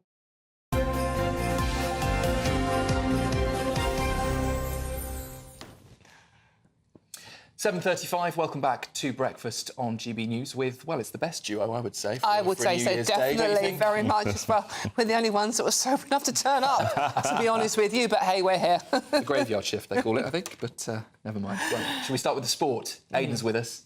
Morning, Happy New Year. Yeah, Happy New Year to you both. Good to see you. I want to start with Michail Antonio, a player who plays for a club very close to your heart, of course, West Ham United. And we covered this in depth, didn't we, 3 or 4 weeks ago? But for those who don't know, Michail Antonio was involved in a horrific car smash in Epping, which was on the outskirts of London, in sort of the borders of Essex and East London. And he's been released from hospital yesterday. There's been all sorts of speculation about whether he can play again. He certainly won't play again this season, that's for sure. No. But it was a fracture to his lower limbs, and so very, very serious. I mean, there were some pictures circulating on the front of the Daily Star, weren't there, today? I think it was, or the other day. I think we got them up on air in a moment, up on screen in a moment. But look, it's extremely positive news that he's out of hospital, because if you saw the wreckage, I mean, it's absolutely horrific. But yeah, this is a really interesting quote. He published a picture yesterday on Instagram of him standing with in crutches. Yeah. So that was really, really encouraging. And he said, look, it's a little bit of a lengthy quote, but I wanted to bear with us. It says, I've spent so many years taking life for granted. I made plans for the next day, the next year, always assuming tomorrow was guaranteed. I've seen close friends pass away, witnessed others face near-death experiences, and I didn't fully grasp just how precious life is. What I've been through has really opened my eyes. Life is fragile and every single moment matters. I'm grateful to God for giving me the strength to keep going and allowing me to still be here. Very poignant, I think, at this time of year. and a cautionary tale as well to anybody who's thinking of speeding around this time of year or any time of year, because... We don't know what caused the accident, and we can't suggest that he was speeding. No, true, It was true. just Yeah, a horrible accident, but he spent... that's the state of the car. How anyone got out of that alive, I don't know, but he was airlifted to hospital, where he spent... That was December the 3rd, I think, and he spent... 4 children, Dawn, I think, Yeah, isn't it? the whole, little kids as well, Yes. the whole of How old Christmas. He is 34. Yeah. Yeah. The whole of Christmas in hospital. He's been a great servant to West Ham as well, hasn't he? No, he's one of our best players, to be honest with you. But yeah, he's out of hospital now and on the mend. Yeah, so. and it'd be wonderful to see him on the pitch. He says he'll be back on the pitch, so that's another encouraging sign as well, because he's got a lot of determination. This is a player who came from non-league and forged a Premier League career out of himself, so there's no shortage of determination there. And we've got the darts tonight. Another sport I know very little about. It's just that, right? Just that, but not with a pen, just with an arrow. But it's been it's had a huge renaissance in the last couple of years, and it's been propelled to even greater heights in the last year or so, just by this chap, Luke Littler. 17 years old, he's 18 just in about a week or so's time, and he's in the hunt now. He's at the quarter-final. The guy he lost to last year, Luke Humphries, is out in the last round, beaten by Peter Wright. And we're set up tonight for a quarter-final in action. I think he'll be in action about 9:45 against Nathan Aspinall. They share the same agents. They know a lot about each other.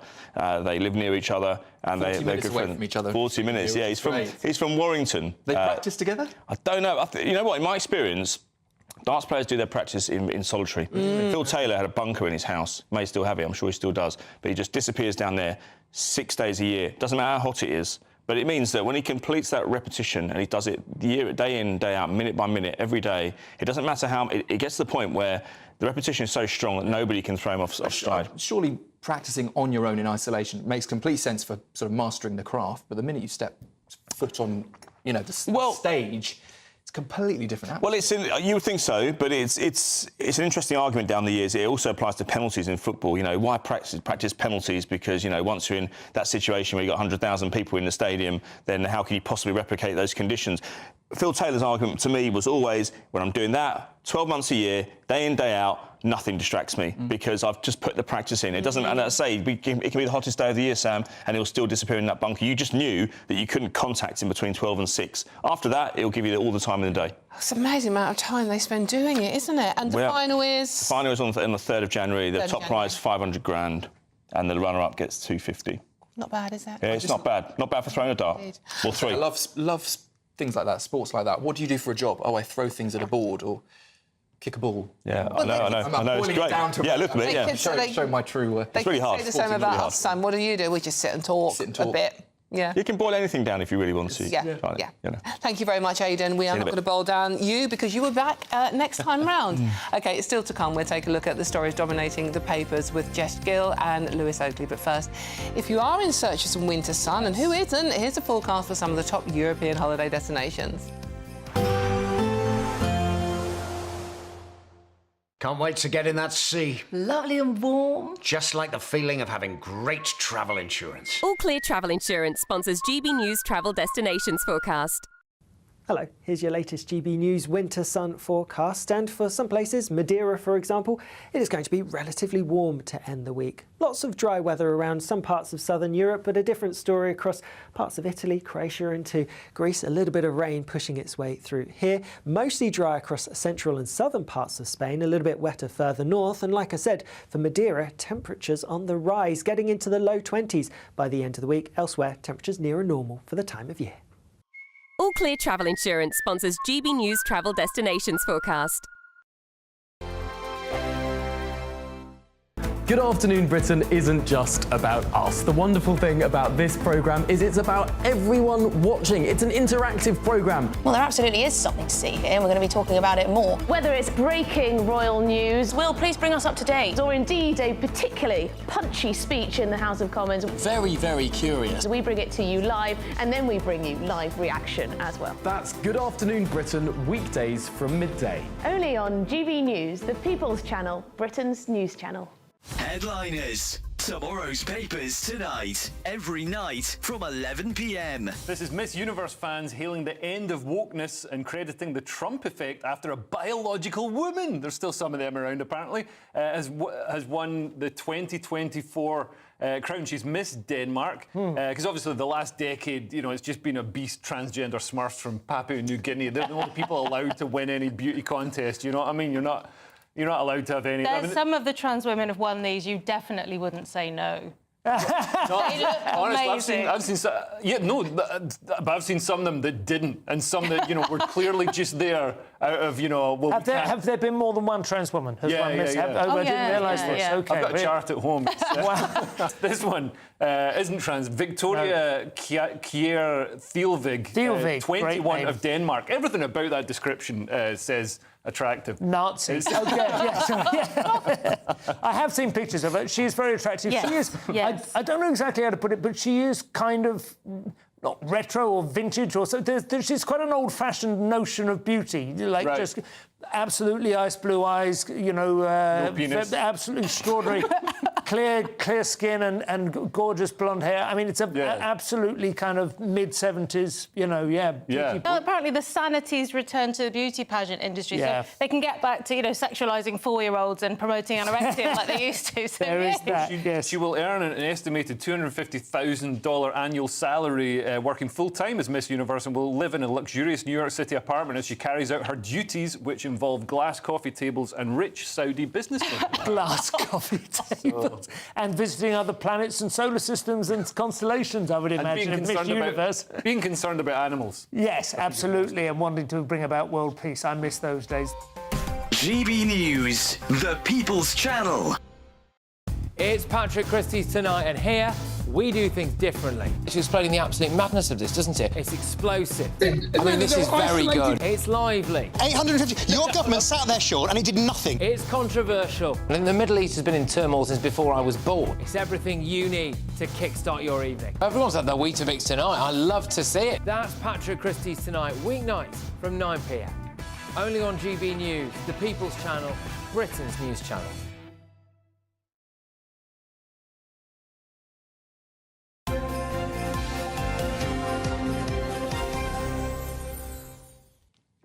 Welcome back. Happy New Year. I suppose we should be saying that pretty much all the time we can. Until February, probably.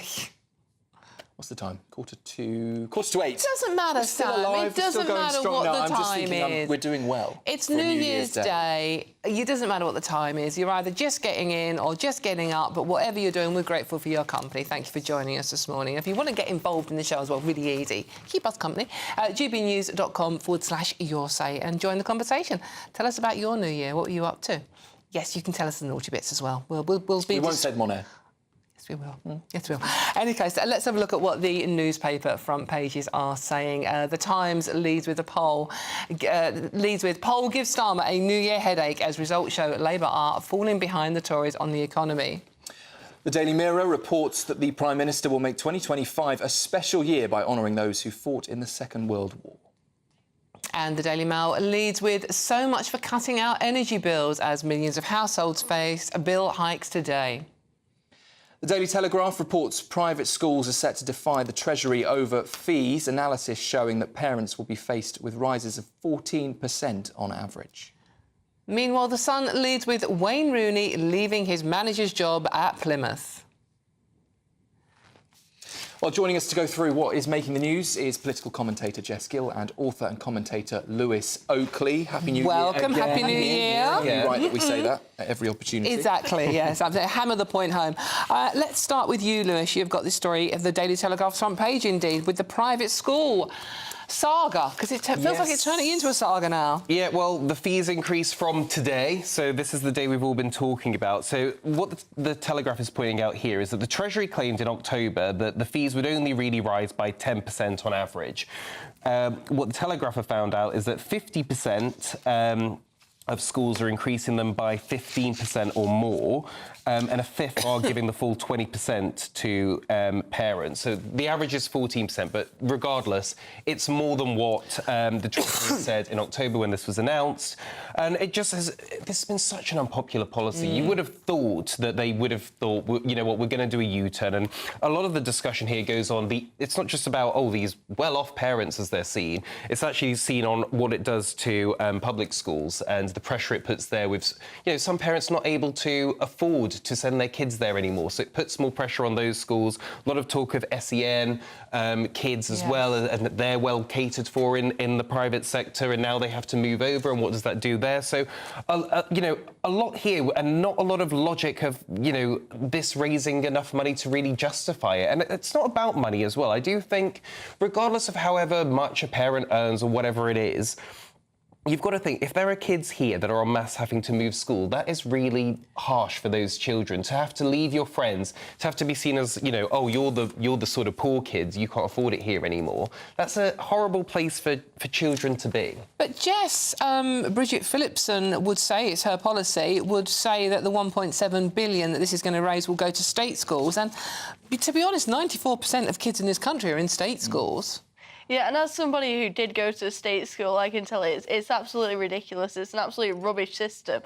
The classes are unmanageable because of the class sizes and because the teachers feel pressure and because of the lack of resources. And it's just going to put more burden on these state schools. Like at my school, for example, we had a teacher, our maths teacher, who couldn't control the class, so he tried to bribe the kids with donuts, and they ended up just stealing the donuts. It was that bad. They can't control it, and we're just burdening more students into that system instead of giving them an opportunity to excel, to give them an opportunity to be the best person they can be in terms of their career and in terms of personal development. And I would much rather have more people escape the awful public school system, awful state school system, and have that better education. I don't see why anyone should be against better education, but apparently the Labour government is.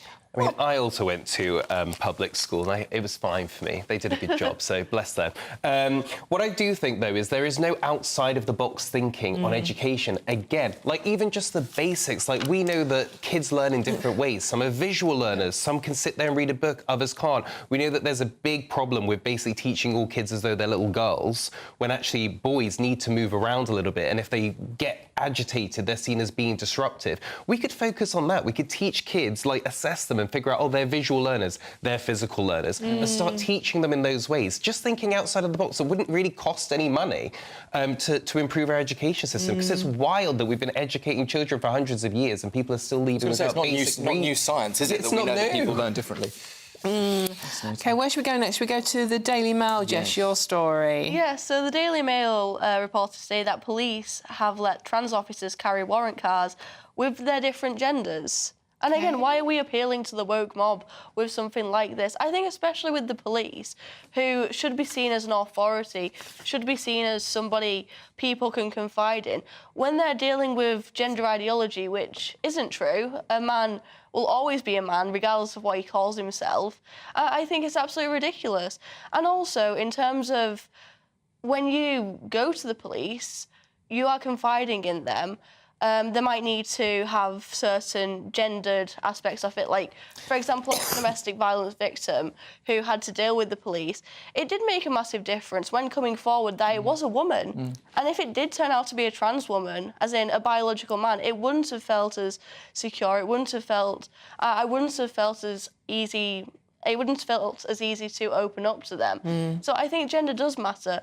And the fact that they can parade as the opposite gender, they can make a mockery of the opposite gender, I think it's honestly, it's ridiculous. Lewis, you feel comfortable with... I think as someone that is bisexual, so part of that LGBT group that people can sometimes be so scared of, I think one of the problems here with this particular issue is that the different police forces have been able to go out and do their own thing. And there's a Met police officer here that said at present there is no formal policy in place for transgender and diverse staff officers. So I think that they do need to have just a universal decision on this. How have we got to this point, then? Well, this is the thing, is that I think with trans and a lot of LGBT stuff at the moment, people sort of go off and think, well, we'll do this because, you know, we want to be seen as the nice people, whereas actually what you need is sort of thinking and bringing everyone along with you. And so within this situation, particularly the police forces, this should be something that the police force as a whole deals with.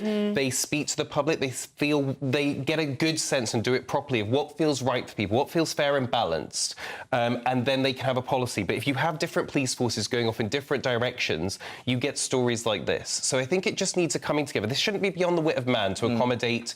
You know, the trans population of this country is something like a 250,000 people. Like, it shouldn't be this hard to accommodate people. There's 11 forces apparently in England and Wales that are using that policy so far, and it is leading to a bit of a postcode lottery in terms of the approach to policing. The worrying thing about this story, it's not like, OK, if you're identifying as the opposite sex, you know, you carry that warrant card. It's a pick and choose. It's depending on how you're feeling on that day. Well, this is the thing. What? The headline is trans, but actually it's talking about non-binary people. Right. So there's a difference. Oh, my Lord, it's enough to drive you to drink. Oh, yes, Lewis, we have a drink story. Excellent. Yes, so dry January is officially here. One expert has said that scheduling a month off the drink can actually do more harm than good for a person's health. So we sort of know this, right? You know, if you go off drinking and then you sort of rebound back in a big way, it can do a lot of harm. That's what kills a lot of alcoholics, actually. Not that I'm saying everyone that does that is alcoholic. But I think it is one of those things that you need to be wary of. If you go off the drink, you cannot go back onto it in a big way. You need to kind of, you know, pace yourself a little bit. I mean, actually, quitting drinking is something that I'm thinking might be one of my New Year's resolutions. Oh, are you? The only problem I have is that I could cut out all drinking, but it's just the social side. That, OK, well, do I make allowances for when I go for drinks with someone? Because then it's quite boring when you're there and you're just sipping your glass of water or your non-alcoholic But then you'll be tempted to go for drinks with someone Monday, Tuesday, Wednesday, Thursday, Friday. I've got children, and that's not an option. So actually, you know, it's just one of the things. Do I do a clean break of like, right, I'm not drinking for a year, or do I do I'm not drinking, but I'll allow one or two when I actually go out with someone? That's called drinking. Yeah, that's the thing. It doesn't have the same ring to it, does it? But there is an element of battle of the sexes in this one as well. Jess, this is your story from The Times. Yeah, so The Times reported that teen girls outdrink boys in almost all of Europe, with England being one of the top countries. So I guess go girls in England? Yeah, the wrong part of me wants to go, yes, go girls, but I'm sure I'm that's not sure it's just teenage girls, Dawn, isn't it? What are you implying, Sam? Maybe some older women are similar traits, but... I do think what's quite interesting here is there has been a move of boys, as we've seen boys sort of statistically are doing less well. A lot of boys now are kind of saying, like, right, I want to be in the gym, I don't want to drink, and there is that kind of growing move. Staying at home playing video games rather than just dedicating Well, maybe it's a bit themselves of to both. Maybe. OK, well, if you have got a bit of a sore head this morning, some of you may have, not us, obviously, we've got some great hangover cures coming up for you. But first, let's get an update on the weather. If you're going to go out for a brisk walk to blow the cobwebs away, here's Alex Burker with the details.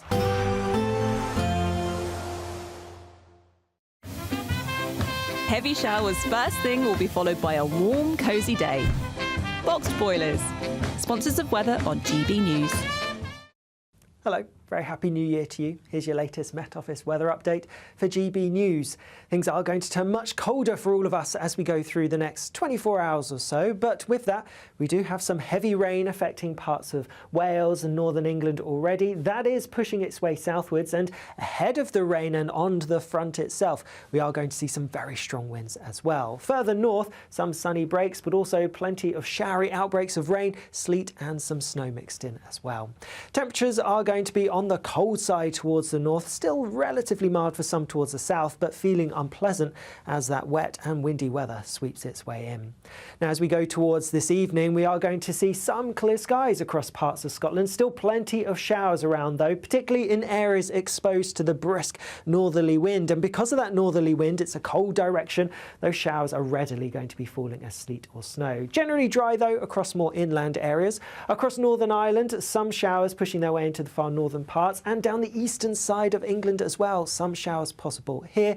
Meanwhile, many central areas largely dry to end the day, and that rain just about clinging on across the far south as we go overnight, but it will push through as we go through the early hours of tomorrow. Otherwise then, through the night, many places having lots of clear skies, and with that cold Arctic air coming down from the north, our temperatures are going to drop. It's going to be quite a harsh frost for many of us first thing on Thursday morning, and there will be some icy patches to watch out for as well. well could be some difficult driving conditions for some of us. Through the day itself, though, a lot of bright, fine weather around, more sunshine than we've seen through recent days. It is going to be cold and there will still be some of those wintry showers, mainly towards the north of Scotland, but even down the eastern side of England and perhaps some coastal parts towards the Irish Sea as well, seeing a few showers. Notice those temperatures a few degrees lower than they have been recently, so feeling cold despite the sunnier skies. Expect a warm front, moving from the kitchen right through to the rest of the house. Boxed Boilers, sponsors of weather on GB News. You could be joining the Great British Giveaway list of winners with your chance to grab a fantastic £50,000 in tax-free cash. My name is Cliff. And my name is Julie, and we won 25,000. I'd say don't hesitate, do it. If you're not in it, you've got no chance of winning it. For another chance to win, text cash to 63232. One entry costs £2 plus one standard network rate message, or text bonus to 63232. 5 entries cost £5 plus one standard network rate message. Go to gbnews.com/win. Entries start from just £2. You can call 0903 681 3232. Calls cost £2 plus your network access charge. Or post your name and number to GB10 PO Box 8690 Derby DE1 9TT. UK only. Entrance must be 18 or over. Lines close at 6 p.m. on the 31st of January. Please check the closing time if listening or watching on demand. Good luck. Britain's newsroom. Weekday mornings from 9:30. Maria, potholes are the bane of everybody that uses the road, whether you're a car driver or a cyclist. As a cyclist, are even worse. How have we got into this situation where our roads are in such a bad state? Well, part of it is to do with actually our climate. In somewhere like, say, Sweden, like the snow will fall on the ground, it will stay there for months. Whereas here we've got what's called a freeze-thaw climate, where the water comes down, then we might have a cold snap and it freezes, and the water within the pothole will then expand and make the pothole bigger. Then we might have a mild spell, and then that process repeats. So, we do actually need extra funding to acknowledge the fact that, we just live in a climate where we're sort of particularly vulnerable to potholes. Why? I mean, the fact that this happens, these weather conditions happen, is no great surprise to anybody. Why has the problem been ignored for so long? I think what's happened is we've had short-term funding. So it's like, oh, there's a pothole, let's patch it up. Oh, there's another one, let's patch it up. But the patches aren't actually really that strong, so then they break down again. So, really what we need is to have roads completely resurfaced, and then they'll just be pothole-free for a very long time. And that really is how funding should be. That's the direction funding should go in, as opposed to just sort of dribs and drabs here and there. Do you think this government are going to be good for the motorist, or is there indeed a war on the motorist still? The different parties come in and they've all got different policies that they wheel out, then they cancel the policies, and then there's so much lack of transparency. Like, for example, with the pothole issue, sometimes the government, whichever government is in office, will do some big showboating about how they're going to give X amount of potholes, and you still think that sounds really good. GB News, the People's Channel.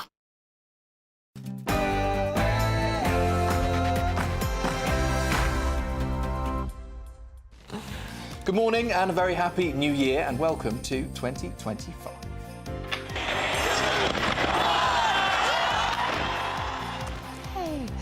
Britain rings in the new year in style with a sparkling fireworks display in London, despite a wave of cancellations and weather warnings across the country. Sir Keir Starmer has hailed a year of change as he delivered his first New Year's message as Prime Minister, with a plan he says will put more cash in your pocket. Until you can look forward and believe in the promise and the prosperity of Britain again, then this government will fight for you. And are you making any New Year's resolutions this year? Nearly 16 million of us plan to give up the booze this month, but will our pubs survive a dry January? And new year, new policies. As Labour's controversial tax rate takes effect today, private schools across the country reportedly are increasing their fees by more than the government had predicted.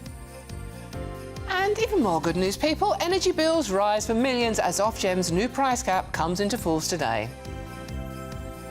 And a very happy new year from the GB News Sports Desk, and a bombshell to start 2025 for Wayne Rooney, who's been sacked by Championship basement club Plymouth Argyle. Elsewhere, Premier League leaders Liverpool have rejected an approach by Real Madrid for their superstar Trent Alexander-Arnold. We'll also look ahead to the PDC World Darts Championship quarter-finals at the Ali Pali.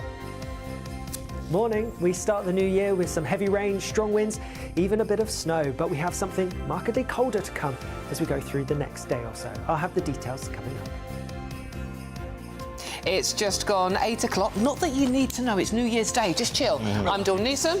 I'm Sam Francis. This is, of course, GB News Breakfast, and very happy New Year.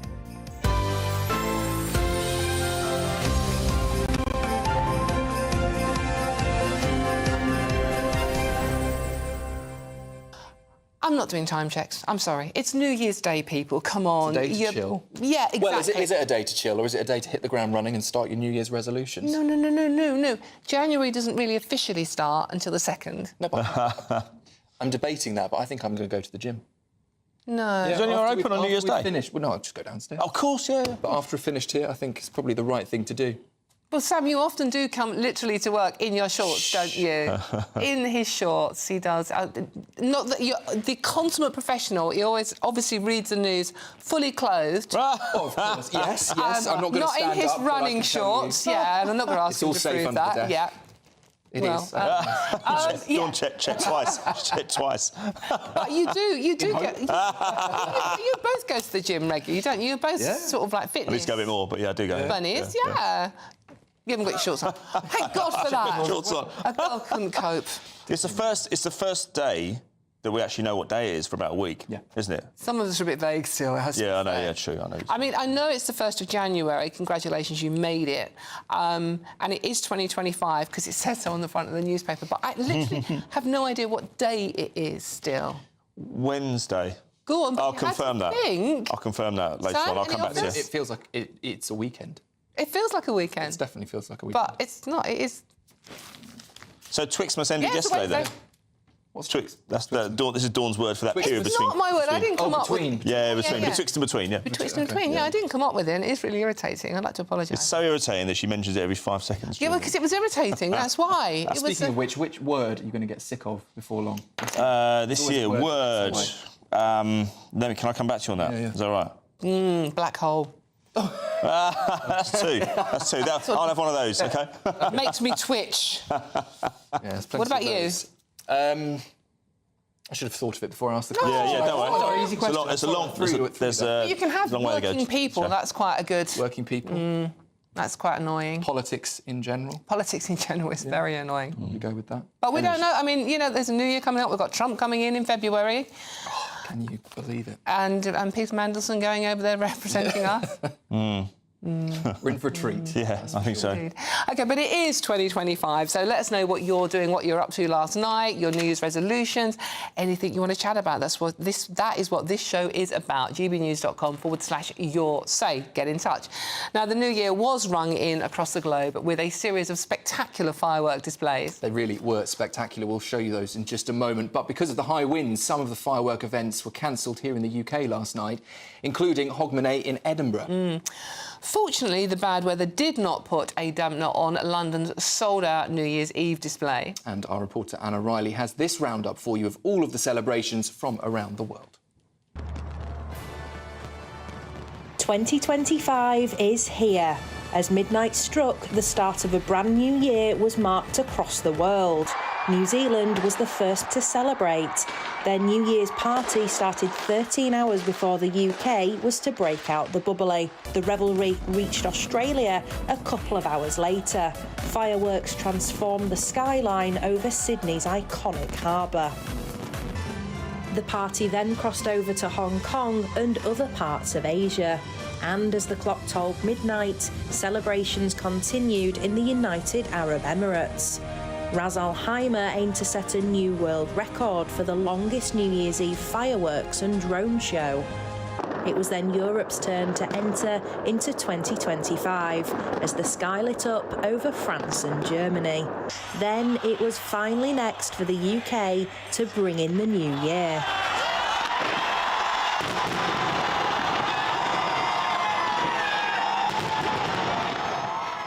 stormy weather didn't dampen the party atmosphere in London. Dazzling pyrotechnics were fired from barges on the River Thames, with Peter Andre entertaining the crowds. Tens of thousands of people gathered as Big Ben struck 12, with millions more tuning in to watch.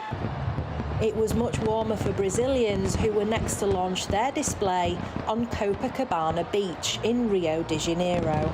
Across the pond, the ball dropped in New York at 5 a.m. UK time, with 2025 set to be an important year for America's new administration. January the 1st marks new beginnings worldwide, with 2024 going out with a bang. Anna Riley, GB News. They're brilliant. I do like the fireworks. Look at that. London definitely top of the list. I think so, yeah. But Sydney, maybe close second. Yeah, I mean, they do it well, don't they? I mean, I just, you know, when it was the lockdown COVID period, and we couldn't have them because obviously COVID was aware that fireworks. Was that the year where it was all drones over Yeah, different parts of London? Well, it was still impressive. No? It's not like fireworks, is it? No. Did you go and see some fireworks last night? I mean, did you brave the weather? I felt sorry for people standing on the banks of the Thames. Yeah, it wasn't great. Probably a health and safety problem with the fireworks flying off over the... Yeah, but there's always a hell... I bet there were lots of people in high-vis vests down there, that's for sure. But I just want to read this message out. Please do keep getting in touch, talking about your new year, what you're up to last night, what you're up to today, any resolutions you have. But this is a lovely message from Susanna Sparrowhawk. Good morning, Susanna. Happy New Year to you and yours. And you say, just want to congratulate GB News for a fantastic New Year's Eve show last night. Great presenters and lots of fun. It was a really enjoyable evening. Also, a big thank you to all the teams presenters who kept us going over the festive period with their humour, honest reporting. You all deserve a big round of applause. Thank you very much. And here's to a great 2025 for the channel. Thank you very much. We really appreciate that. It's lovely. There's a particular line you didn't read out, Dawn, but I won't. Yeah, no, thank you. Yeah, shush. Whose side are you actually on? No, it's lovely, but I mean, I can't... I read the nice messages out about you. It's lots of love from the review. But keep your messages coming in, because this show is all about you. We want your company today. Yes. It's New Year's Day. You've got nowhere to go, no hurry. You can sit there with a cup of tea, possibly a Bucks Fizz if you just got in. Really? Yeah. More alcohol? Yeah. Yeah. Yeah, or ice cream, if you like, Sam and I, over the last couple of nights at home. But that's a personal sacrifice we made. Any other good messages coming in there? Just talking about more resolutions. Helen, planning to get the garden sorted, apparently. Grow some more veg. That's a good one. If I had a garden, I'd love to do that. Yeah, no, that is a good one. But I don't. Because it's going to save you money as well. It really, really will, especially with the prices going up. Grumpy Grandad, we love Grumpy Grandad here on the show. Find a way to remove Labour from office. That's his plan for New Year, apparently. Yeah, I might have to wait 5 years for that one, Grumpy. Yeah. And Tony says that your New Year's resolution, be more positive about our dear leader, Sir Keir Starmer. So there we go. He's going to intentionally choose to be more positive. How many New Year's resolutions fell by the middle of January? Give it till the 19th, Tony, and the 19th. We'll see how you're standing. OK. Right, well, New Year, new policies. As Labour's controversial tax rate takes effect, private schools across the country are reportedly increasing their fees by more than the government predicted. Well, co-organiser Academy of Ideas Education Forum Gareth Sturdy joins us now. Gareth, good morning to you, and of course, very happy New Year, has to be said. Happy New Year to you too. So, Gareth, this story is basically the 20% VAT rate on private schools. The government said, oh, they'll only do 10%, but they haven't. Many of the schools are doing 20%, which means potentially more children from those private schools will now be forced into the state sector, putting even more pressure. Now, you are a teacher in an ordinary state school, aren't you? What effect is this going to have on the state sector? I mean, I just think it's going to be bad for the state sector. The money raised from the tax hike is going to be a drop in the ocean compared to what state schools need. But the effect of the pressure of extra children trying to come into the system and be accommodated there is going to have a much bigger effect, a much more serious effect, and it's just going to be bad for state education. Do we have any idea, Gareth, on the exact number of children that are expected to move over from private to state schools because of this tax rate? I think it's still clarifying that situation. I've read a whole series of different numbers, and I think there's some accuracy is yet to develop. But the reality that we can speak of is that private schools are already talking about closing. So there is going to be this huge pressure coming, and the reality is that for an awful lot of people, these are not really wealthy families. These are families who just want the best for their kids and are working hard and are just trying to kind of hang in there and send their children to schools that provide a really high quality of education. And they're just not going to be able to do that. So I think the potential effect over the next year is going to be really dramatic. Bridget Phillipson would say that 94% of kids in this country do go to state schools, and every child deserves to have a decent education. So the 1.7 billion this is going to raise, invested in the state system, is going to be better for the vast majority of children.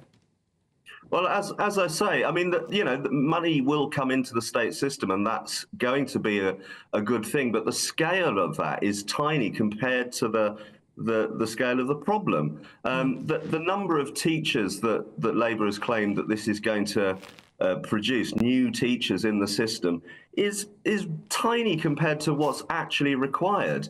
You know, I mean, my subject is in science, and there's a real problem with recruiting science teachers at the moment.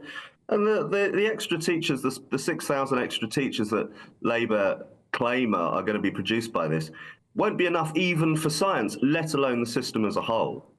What are people in your position, Gareth, saying then, if this isn't the right approach, what is? Because it seems like fixing education is an endless pursuit.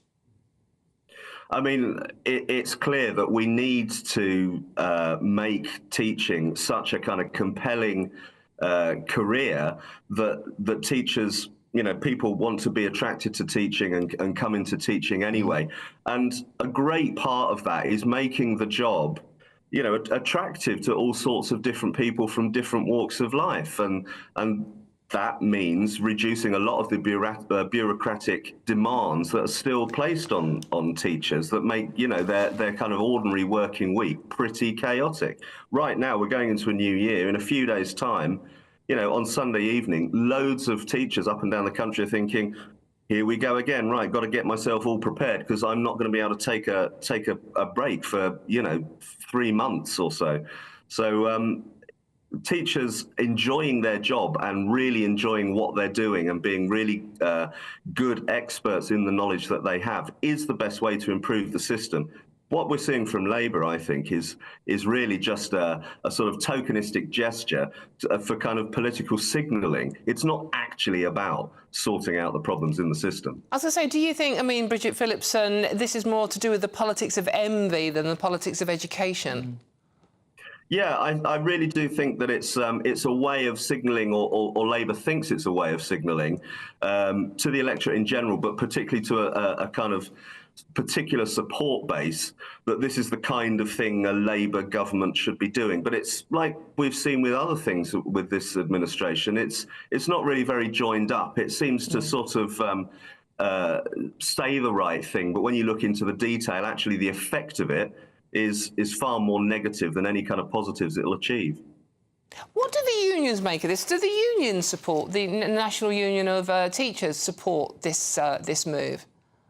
I mean, I wouldn't want to sort of speak for the National Union of Teachers, or indeed any teaching union, but I think they're in a difficult position because, like I was just saying, really, that they want to kind of celebrate this kind of political posturing, you know, because they're behind Labour, but at the same time, they know that their members are going to be confronted with a whole host of greater problems that this will generate.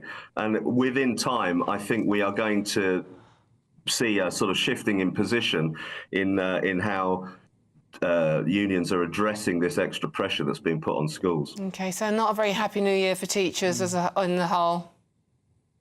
Well, unfortunately, no. But I mean, teaching is made up of people who just really like being around kids and teaching kids and watching them learn. So, you know, I think teachers will still go back to work with a sense of conviction about what they're doing. But yeah, it's not a great way to start the new year in education. OK, Gareth, that's Gareth Sturdy from the Academy of Ideas Education Forum. Thank you very much for joining us, and we are going to wish you a happy new year and keep doing the amazing job you do with our kids. Thank you very much. Thank you. It's frightening, isn't it, though? A gloomy picture. Yeah, impact assessment. You know, those teachers that they're promising us, that's one teacher for every 3 schools in the country. 6,500 teachers. Yeah, that's enough. Yeah, they just do the basic maths on and you're that. You're going to need that many teachers just to provide for the number of children expected to move from private to state schools. Potentially, by the way, the Institute for Fiscal Studies say as many as 90,000 could be forced to leave the private sector and switch to state schools. Wow. Good luck with that one if you're a teacher. And let us know what you think about this. Are you fearing going back to work if you're a teacher? Are you worried about what effect this is going to have on your school? gbnews.com/your say. But now it's time for the other thing that's not going to cheer you up very much. Well, let's not speak too soon. Well, go on then. It's a new day, it's a new hour. The weather may have changed in our favour. Let's get an update with Alex Burkhill.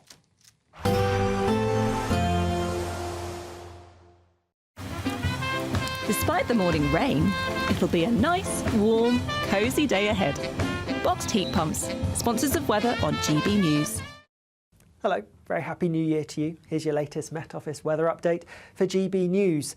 Things are going to turn much colder for all of us as we go through the next 24 hours or so, but with that, we do have some heavy rain affecting parts of Wales and northern England already. That is pushing its way southwards, and ahead of the rain and on the front itself, we are going to see some very strong winds as well. Further north, some sunny breaks, but also plenty of showery outbreaks of rain, sleet and some snow mixed in as well. Temperatures are going to be on the cold side towards the north, still relatively mild for some towards the south, but feeling unpleasant as that wet and windy weather sweeps its way in. Now, as we go towards this evening, we are going to see some clear skies across parts of Scotland. Still plenty of showers around, though, particularly in areas exposed to the brisk northerly wind. And because of that northerly wind, it's a cold direction.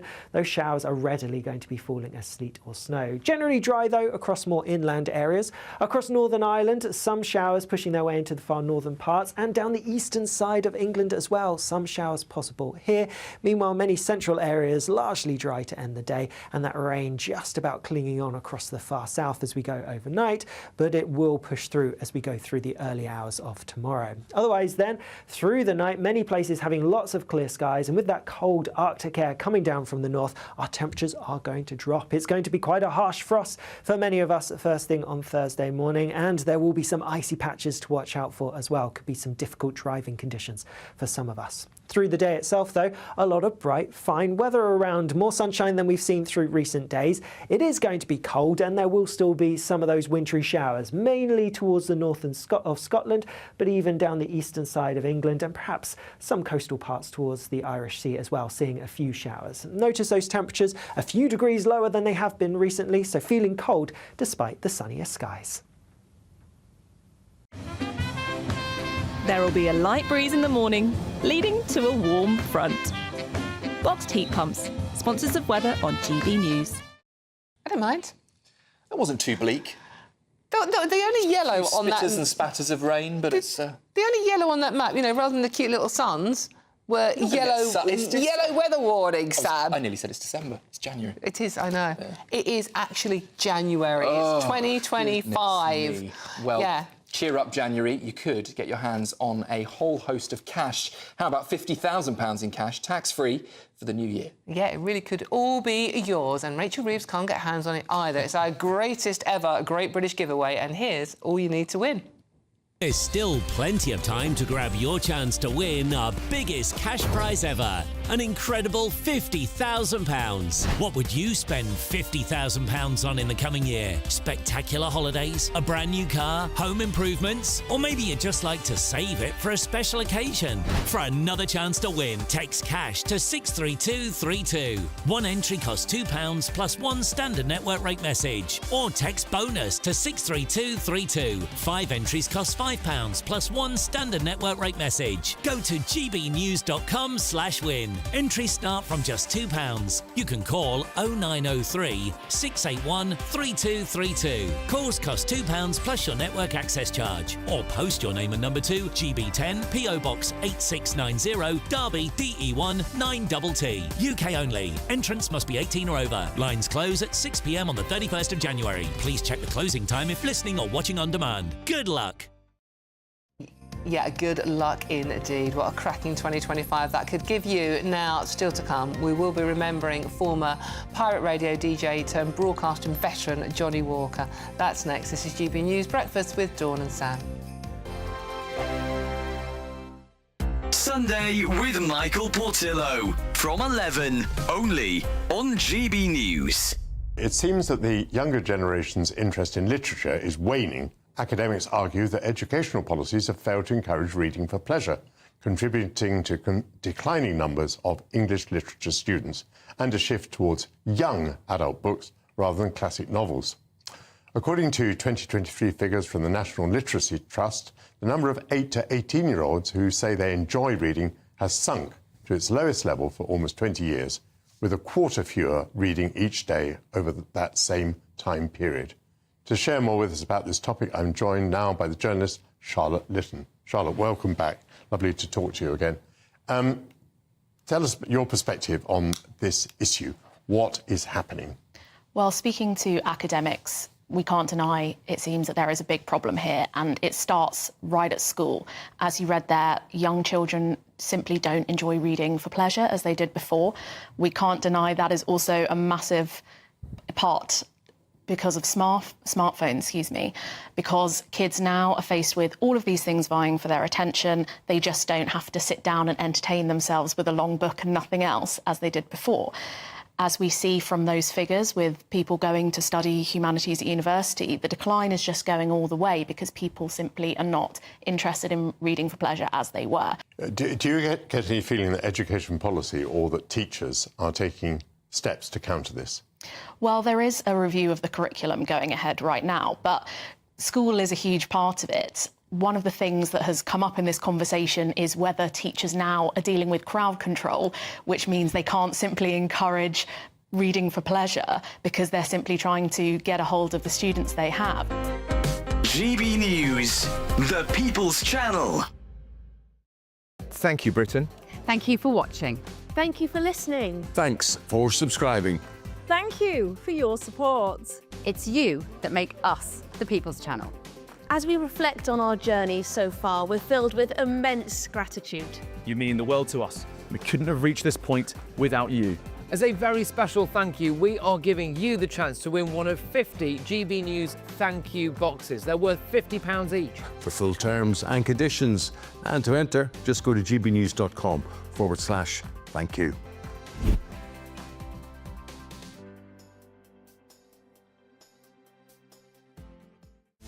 This is Britain's Newsroom, where your voice matters. It's just astonishing. With expert analysis and honest opinion, we don't just keep you informed. We bring you unique perspectives you won't see anywhere else. Can't argue with any of that. When the news happens, it happens here. On Britain's Newsroom, weekdays from 9:30 a.m. Only on GB News.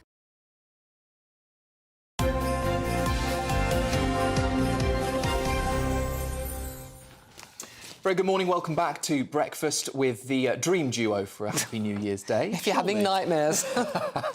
That's just a bit skewiffy from the drink, perhaps. But we're going to start with a different story, a different tone, sadly. Johnny Walker, former pirate radio DJ turned broadcasting veteran, died at 79 yesterday, just 2 months after broadcasting what was his final show. His career, which spanned over half a century, began on the high seas of pirate radio. He moved to mainstream radio in the 1970s, becoming a BBC Radio 2 presenter for over 5 decades. In recent years, Walker had battled idiopathic pulmonary fibrosis, a terminal lung condition that makes breathing increasingly difficult. Well, joining us now is radio DJ Alex Dyke with some more reflections on the legacy of Jimmy. Morning to you, morning to you, very happy New Year. But sadly, a difficult story to start 2025. Yes, Sam. Good morning to you and Dawn. Happy New Year. Johnny was just one of the greatest radio characters ever. I mean, a proper radio legend. He had what most DJs dream of and can never get. And he was slick and he had a great voice, but Johnny was cool. And there aren't many cool DJs. There's some great broadcasters.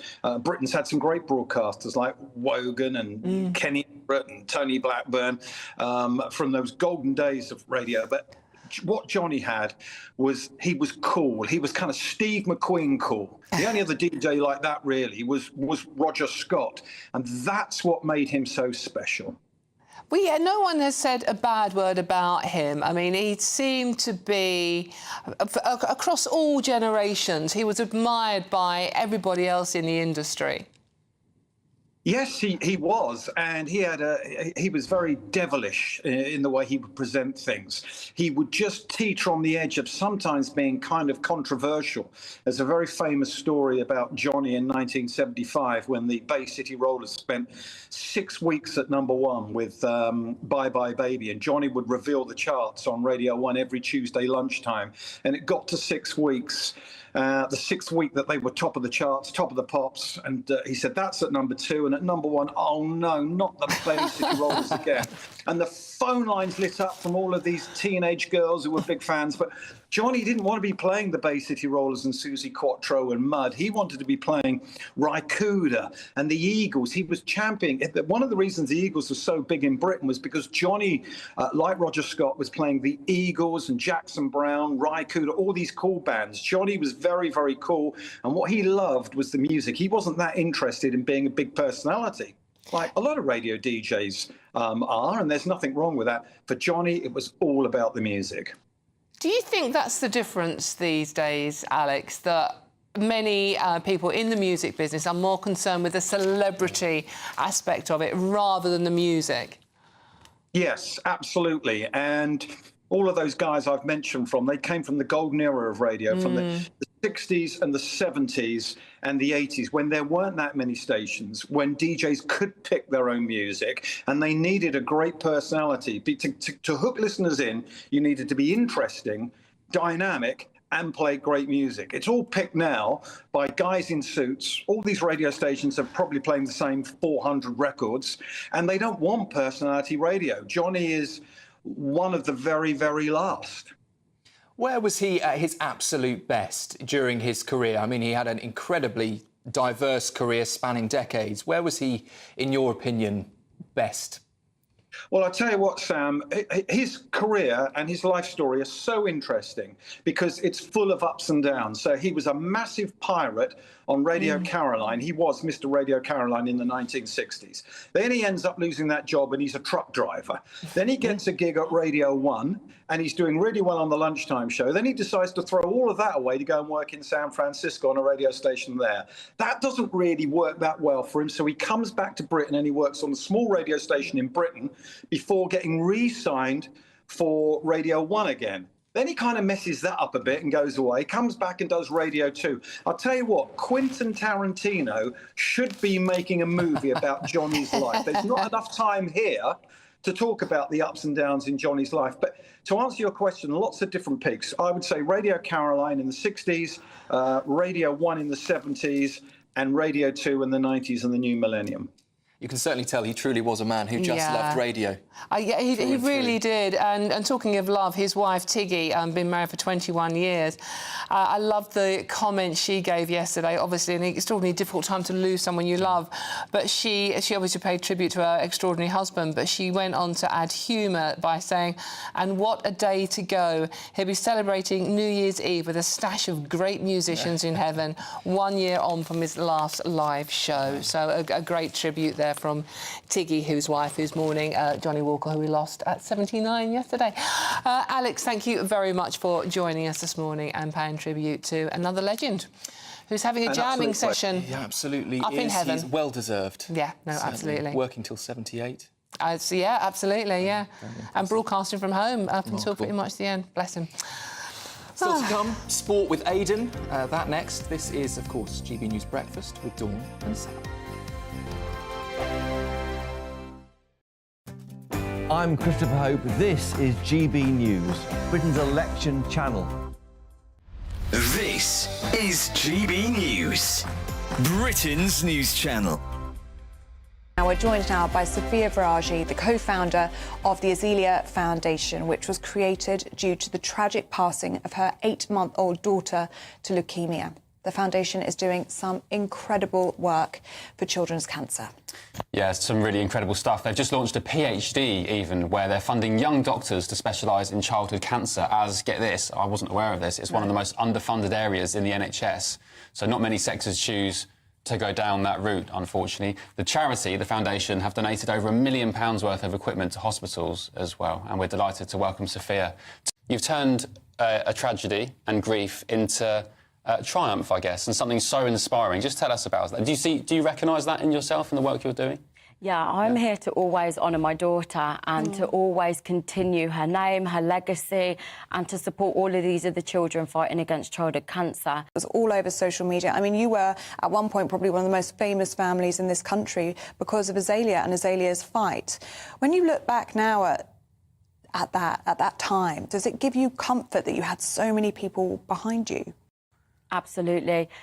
The community that we have got, the humanity that we've seen in the UK and all around the world, in fact, has really touched my heart, and that kindness, love and support has always been the backbone of carrying me through this, to give me hope, to give me belief, and it still inspires me and encourages me till today to continue to do that, to show that light, to show that courage and bravery.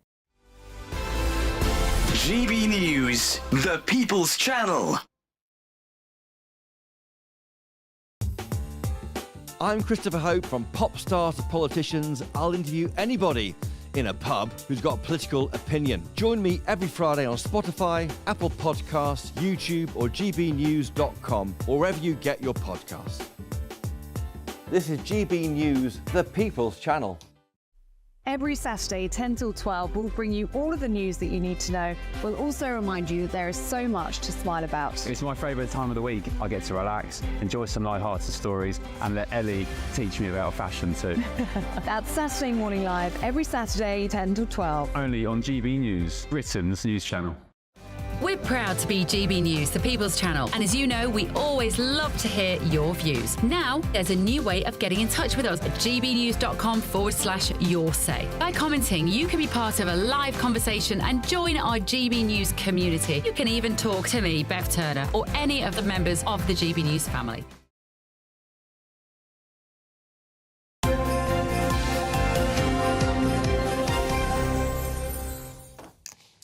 Very good morning, 8:33, and it is, well, it's New Year's Day. Happy New Year. Happy New Year. Let's start with the sport, I think. Aidan McGee is with us. Good to see you both. Good to see you both. Yeah, well, look, a bit of a shock for Wayne Rooney. Yeah. Although, well, I say a shock. I mean, goodness Not a good me. start for his year. No, not at all. But then I use the word shock advisedly. I mean, he must have known, given that he operated at the top level of football throughout his entire career and still does. He knows what happens if you keep losing games. I mean, look at their record on the road, Sam. I mean, this season, 4-0 away to Sheffield Wednesday, 4-0 away to Coventry, 4-0 at Bristol City, 6-1 at Norwich, 5-0 at Cardiff. Now, these are all matches on the road. They've taken 2 points out of a possible, I don't know, it's just however many they've played, I think it's 7 or 8 on the road.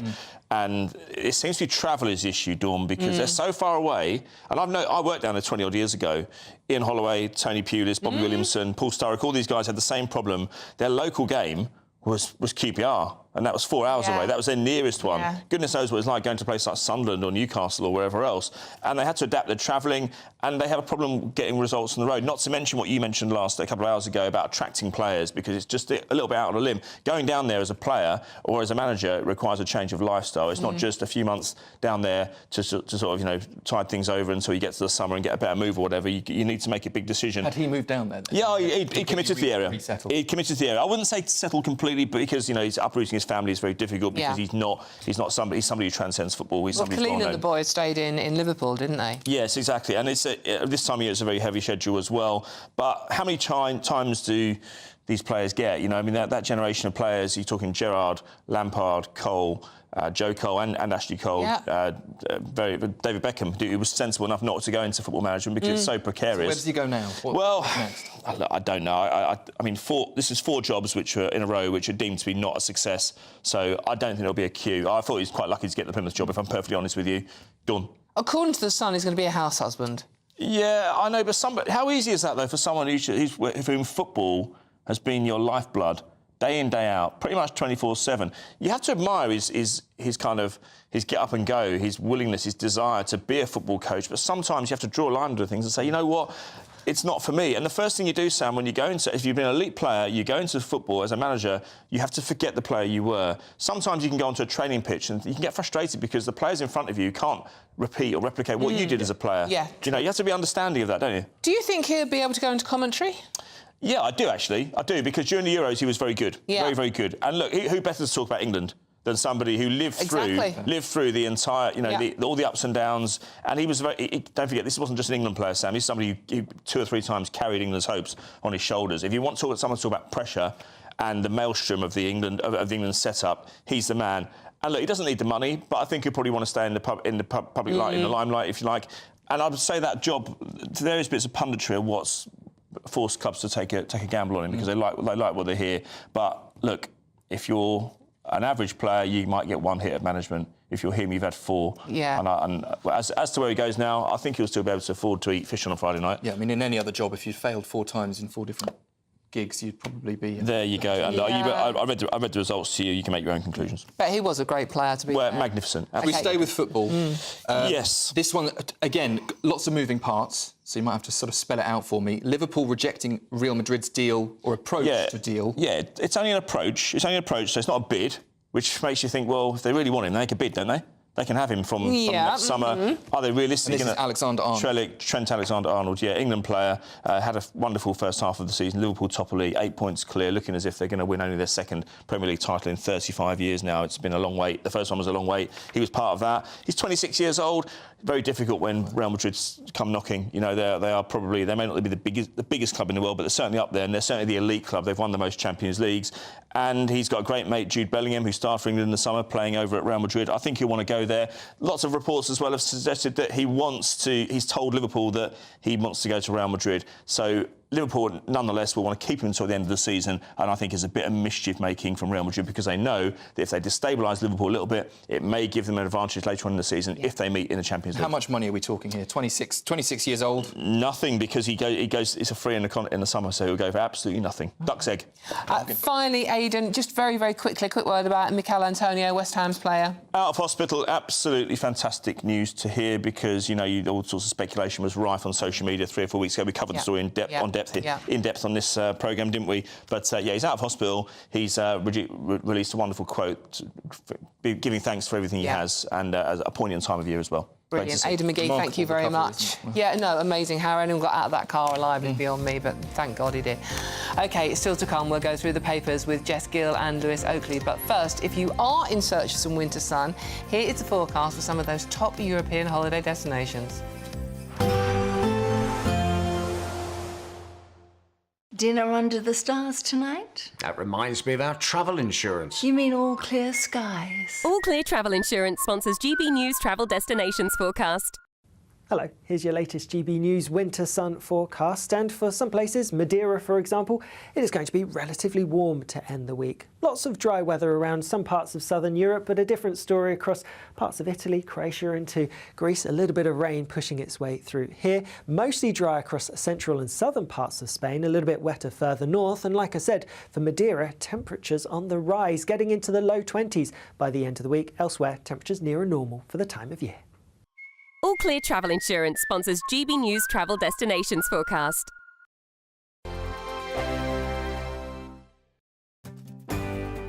I'm Michael Portillo. This is GB News, the People's Channel, Britain's news channel.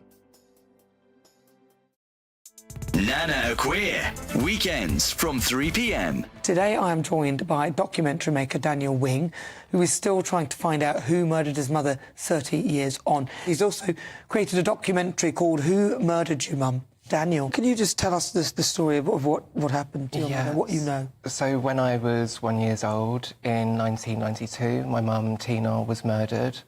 My dad went on trial for it and was acquitted, and the case went unsolved and has been unsolved for 32 years. My nan, who raised me, amazing woman, passed away sadly 2 years ago, and that kind of sent me on a quest for answers. So your documentary then, what are you hoping to achieve with it? I am fighting for justice for my mum. I have had a meeting with the police and they are looking to see what they have and are looking to reopen investigation if they can find new and compelling evidence. What's interesting now is speaking to other families who are actually going through the trauma and experience of murder. Yeah. My mum didn't get the opportunity to be a mum. What would my life have been?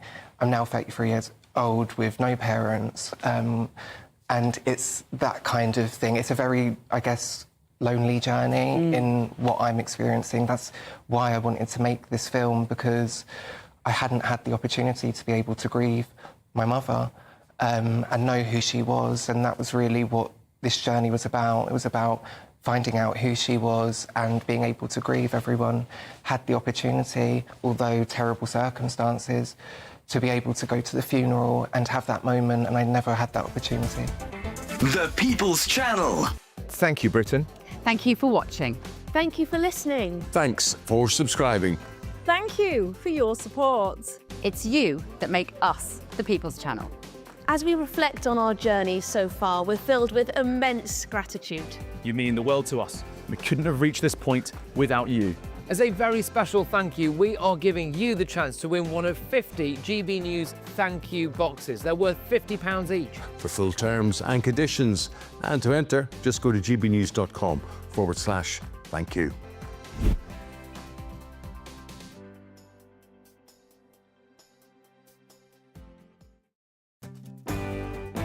I'm Tom Harwood.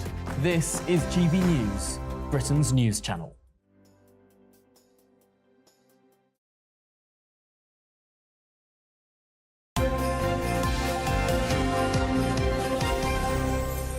I think. Welcome back. Happy New Year. New Year's Day. 2025. New Year's Eve, it's all blurred into It's one. January, it's 2025, and evidently checking it's a Wednesday. Who knew? Feels like a weekend, but it is a Wednesday. Doesn't matter. Just sit on the sofa, keep us company. Maybe have a Bucks Fizz if you've just got in and you fancy a little live. No? No? More alcohol on top of alcohol on top of alcohol? Yeah, New Year's Day. Go for it. OK, let's go through the newspaper now. We have Lewis Oakley and Jess Gill with us. And we're going to start with you, Lewis, on a story that is quite complicated to explain. This is from the Daily Mail about the Post Office. Yes, it's a Horizon scandal. So they're basically saying the Post Office should no longer be in charge of the scheme to compensate victims of the postmaster's scandal. And this is just basically a story about all of the money is going to the lawyers. People are still waiting that got in by the 2020 deadline to be paid, and that it's all just taking far too long. And people are saying, well, look, if they can't sort it out, then maybe the government needs to step in and sort it. I find it astonishing, Jess, that the Post Office, who are the guilty party in all this, are still in charge of it. Yeah, there's obviously a conflict of interest with that. And you can see through the way they're delivering it. I think it's like a third of the money that's meant to be paid has only been paid out. And meanwhile, so much money, millions of pounds of taxpayer money, has been put towards administration costs and legal fees. And meanwhile, the victims still don't get their justice. I think that figure, if I'm right, is around £136 million spent on lawyers so far, when, as you say, that money could have been better spent on compensation. Yeah, interesting that today is a year since the Mr Bates thing came out. So it was a year ago when it really caught the public attention. Wow. That has gone exceptionally fast. It doesn't seem like it. But some of these people were given honours in the New Year's Day honours list as well. Yeah. So at least some decent people were given rewards that way. But give them the money. That's what they need. Their lives have been ruined by this. Should we stay with the Daily Mail? Yes. Sadiq Khan, Sir Sadiq Khan, as we should now call him, Jess, complaints around the amount of money he's been raking in from low emission zones. Yeah, it's absolutely ridiculous. I mean, the whole thing is just an attack on average working people who want to get about their day and don't want to bother with the smelly tube or the inefficient public transport, which has also had recently an increase in price, increase in fares. And so, honestly, it's just removing any choice from the average person. I think there definitely has been a war on drivers. I think it would be hard to argue otherwise. And an interesting thing specifically around women trying to get around the city and not feeling safe at night. And if they, you know, are nurses, for example, and they finish a late shift, being forced to sort of get the tube or the buses where they don't feel safe. It's something that, you know, I think Sadiq Khan is, you know, lauded for and applauded for this. It's like, but the reality is for everyday people, when there is this war on driving, my driving instructor used to say London's booby-trapped. And as someone that failed their driving test a number of times, actually, that was a 2024 goal I didn't hit, which was passing my driving test, because it was just too tricky. You were waiting 9 months between tests, so you just couldn't keep it up. So by the time you've done one part, you get to the other part, and then it's like, oh, are you going to have another go this year? I think I'm going to have to I've got kids, and we're going to need to drive, so I'm going to have to try again, but it's just my theory has run out now. It's just, it gets so complicated. Well, good luck with that. But yeah, it's a very important point to raise about the nurses and people that have to use cars and can't afford to pay all these charges. Even, you know, elderly people that maybe want to go to church that are now put off from it, or things like that. It's you know, there's always this war on drivers, but you never think of, you know, there are women drivers, there are elderly drivers, people that need these things to get around. As a young woman especially, like, I have to get a taxi if it's late at night because I live in quite a rough area of London, which is like most of London nowadays. And it costs an awful lot just to ensure my safety, because I don't feel safe going out in public in the middle of, after, I would say, 8 p.m, I would say, it becomes unsafe. Even then, every time I go out, again, thanks to Sadiq Khan and his inability to tackle crime, I feel unsafe. I constantly get catcalled and sexually harassed, and the only way to avoid that is paying ridiculous amounts on taxis. Especially in the winter months as well, when it's dark and much earlier as well. It just changes everything. It's ridiculous, isn't it? The young women don't feel safe in the capital city, run by a knight. OK, time to quit smoking. Lewis, with my chest at the moment, and I apologise for coughing, by the way. It's nothing to do with smoking. No, it's not. It might be something to do with the ice cream, but no, it's not. It's not. No, it's just a cold. But Lewis, time to quit smoking. Yeah, How will your watch help this? This is scientists at Bristol University. They've developed an app which basically monitors when your arm goes up to take a puff of a cigarette, and it delivers a vibration and a text support to your phone to kind of help you in those weaker moments. I quite like it. I think this is what tech should be used for. I mean, quitting smoking and nicotine, as someone that has struggled with that over the years, is really quite tricky. If you're seriously addicted to something, which most smokers that would be in need of this kind of tech would be, you just take your watch off and turn it off and smoke a cigarette anyway, surely, Jess? Yeah, that's a very good point. Honestly, I'm for any intervention. Everyone has different motivations. I've actually never smoked. I think my generation, Gen Z, generally don't smoke. They go towards vaping. But yeah, you're completely right. There is this technological innovation that is helping young people get away from that, and helping people in general, you know, get away and find alternatives like vaping, like different types of technology. And I think that's overall a good thing. How does it tell whether you're lifting your hand with a cigarette in it, or you know, maybe like chewing a pen like some people do, or I'm guessing they've got some really, or lifting a wine glass that some people may be doing today. All the time. Buzz, buzz. I guess they've got really good tech in there that know the kind of movement your hand makes. Maybe they're monitoring your blood pressure and they can tell when you're a bit agitated and about to give in and have a little bit of a nicotine fix. I think it's a great idea. You'd need more than, I think you just need more than a vibration. I think if it sends you a text message or it sort of coaches you through things as you're trying to quit. Just an electric shock. Well, yeah. I wonder if they could... Yeah, that's it. It's electric. That'll put you off. I wonder if they could do this with, like, alcohol and cakes and stuff to help with all those New Year's resolutions. Oh, so every time you reach for a cake... taking over. Yeah, it slaps your hand. Yeah. I'm liking that. Anyone else? OK, where do you want to go next, Sam? Jess, this one here, Daily Telegraph. Dungeons and Dragons facing a woke oblivion. I'm sure many people will be familiar with Dungeons and Dragons. So, Dungeons and Dragons, I don't know when it was created, like the 80s, way beyond my time.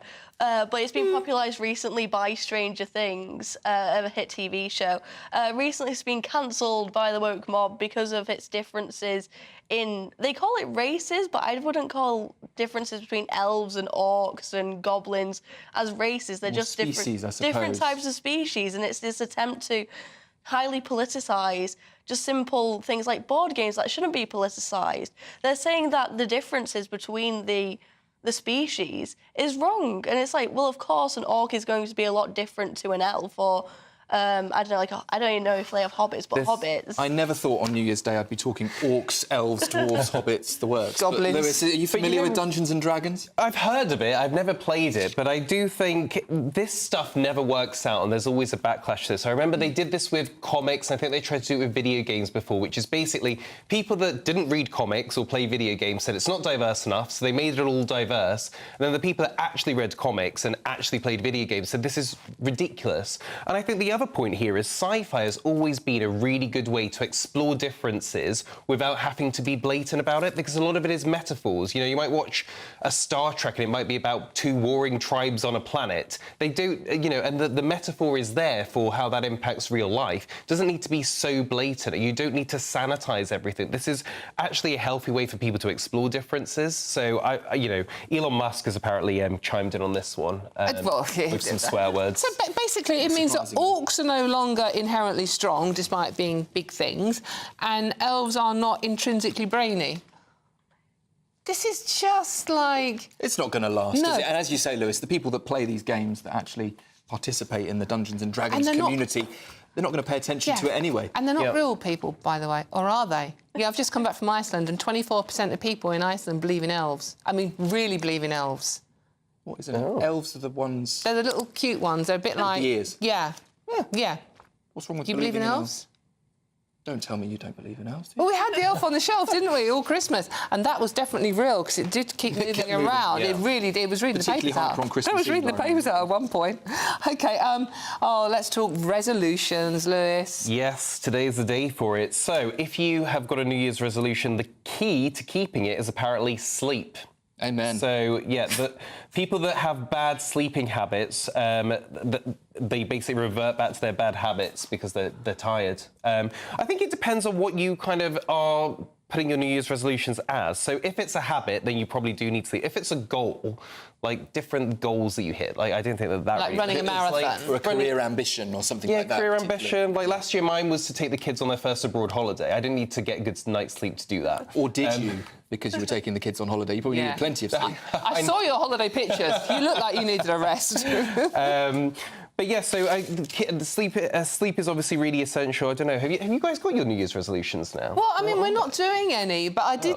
I said to Sam earlier about New Year's resolutions. I said, well, if you're asleep, you can't eat or drink, can you? So it's helping with the not eating, and then you confess. And then I completely threw that out the bathwater because I don't sleepwalk and eat. But I definitely wake up and eat halfway through the night. You walk to the fridge at 3 o'clock in the morning. Yeah. And ate a tub of ice cream. I did. Yeah, an entire tub. 500 mils, down it went. Oh, God. But your hair looks lovely on it, which is a seamless link to our very last story, which we can do very quickly, Jess. Where is this going? Yes, so apparently women should wear sunscreen on their hair. I'm not quite sure why. I'm not quite sure what health benefit that gives. Honestly, I think it's just an excuse to sell women more products. I think maybe they're referring to some of us who may not be natural blondes. Never. And surely that wouldn't just apply to girls, that also applies to boys. But surely as well. the sun would help your hair get lighter, though. Like might fry it a bit as well. But obviously, mine's completely natural. yeah, same. But I'll admit this is a story that goes straight over my head. Oh. I'll say of my hair. Oh. But is suncream good for your hair? Like, surely... is it good for you in general? Like, there's this argument that sun cream causes cancer as well, but also going in the sun causes. We are going to thank you very much. It's Speaking been brilliant of the sun, having you. Let's get an update on the weather with Alex Burkle. A chilly start will give way to a lovely, warm afternoon. Boxed heat pumps, sponsors of weather on GB News. Hello, very happy New Year to you. Here's your latest Met Office weather update for GB News.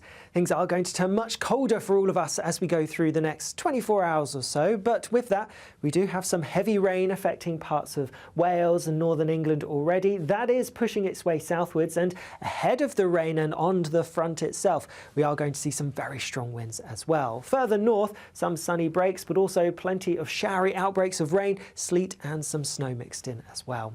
Temperatures are going to be on the cold side towards the north, still relatively mild for some towards the south, but feeling unpleasant as that wet and windy weather sweeps its way in.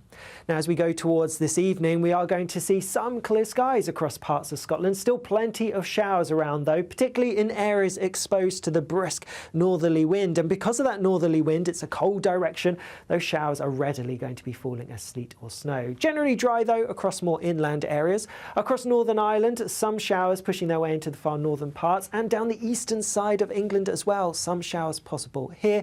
Meanwhile, many central areas largely dry to end the day, and that rain just about clinging on across the far south as we go overnight, but it will push through as we go through the early hours of tomorrow. Otherwise then, through the night, many places having lots of clear skies, and with that cold Arctic air coming down from the north, our temperatures are going to drop. It's going to be quite a harsh frost for many of us first thing on Thursday morning, and there will be some icy patches to watch out for as well. Could be some difficult driving conditions for some of us. Through the day itself, though, a lot of bright, fine weather around. More sunshine than we've seen through recent days. It is going to be cold, and there will still be some of those wintry showers, mainly towards the north of Scotland, but even down the eastern side of England, and perhaps some coastal parts towards the Irish Sea as well, seeing a few showers. Notice those temperatures a few degrees lower than they have been recently, so feeling cold despite the sunnier skies.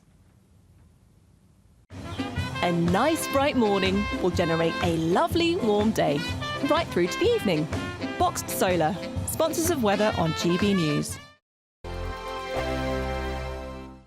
There's still plenty of time to grab your chance to win our biggest cash prize ever, an incredible £50,000. What would you spend £50,000 on in the coming year? Spectacular holidays, a brand new car, home improvements, or maybe you'd just like to save it for a special occasion? For another chance to win, text cash to 63232. One entry costs £2 plus one standard network rate message, or text bonus to 63232. 5 entries cost £5 plus one standard network rate message. Go to gbnews.com/win. Entries start from just £2. You can call 0903 681 3232. Calls cost £2 plus your network access charge. Or post your name and number to GB10 PO Box 8690 Derby DE1 9TT. UK only. Entrance must be 18 or over. Lines close at 6 p.m. on the 31st of January. Please check the closing time if listening or watching on demand. Good luck. Sunday with Michael Portillo from 11, only on GB News. Christmas canapé offers partygoers a small treat that staves off hunger and soaks up the fizz. Founder and host of Crazy Sexy Food, Hannah Harley-Young, joins me now with a toothsome selection. Lovely to see you, Hannah. You too. Origin of the word canapé? Yes, French. Sort of from the, yeah, of course, from sort of the 1800s. It means sofa. So it's sort of playing on the analogy of someone sitting or lying on a sofa. It is about the garnish, traditionally sitting on a piece of stale bread or pastry. Obviously, it's evolved over the years. I don't have any stale bread for you, don't worry. But the idea is that it's something sort of garnish, something exciting sitting on a vehicle that you can put in your mouth in 1 or 2 bites. It's obviously post-war. What is it? Is it 60s or 70s? How long have we been eating these things? I would say around about then. And I think what's interesting, I mean, I always look towards even the 80s, a little bit sort of later on, where it's, where you sort of have that, sort of the classic vol au vent, which was, you know, a little bit dry, a little bit tasteless. And I think that's why I've brought a real selection for you to show you how far we've come. Another traditional one, obviously, being your pigs in blankets. I'm going to hold off for a second before I choke. Another thing that I have to say about canapés, there are a few little tips that I must give people super quickly. Make sure they're small. 1 or 2 bites. When you're at a party, you're standing, you've got a glass in one hand, then you need to hold it. There. OK, I would have preferred a glass of wine, but, you know, I can't stand these canapés where I have to put the glass down in order to eat the food. I want to do it all at once. I couldn't agree more. You should never eat more than you can lift. Exactly. GB News, the People's Channel.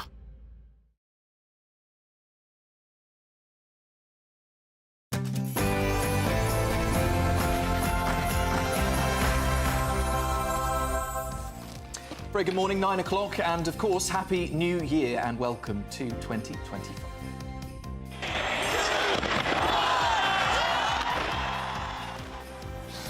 Yes, Britain rings in the new year in style with a sparkling fireworks display in London, despite a wave of cancellations and weather warnings across the country.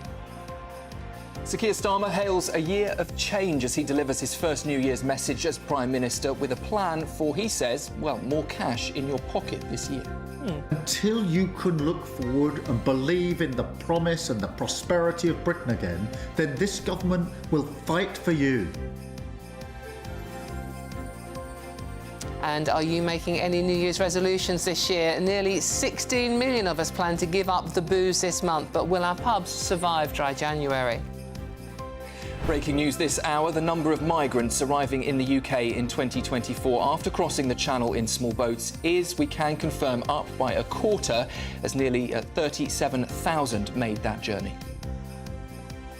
And new year, new policies. As Labour's controversial tax rate takes effect, private schools across the country are reportedly increasing their fees by more than the government predicted. Morning. We start the new year with some heavy rain, strong winds, even a bit of snow, but we have something markedly colder to come as we go through the next day or so. I'll have the details coming up.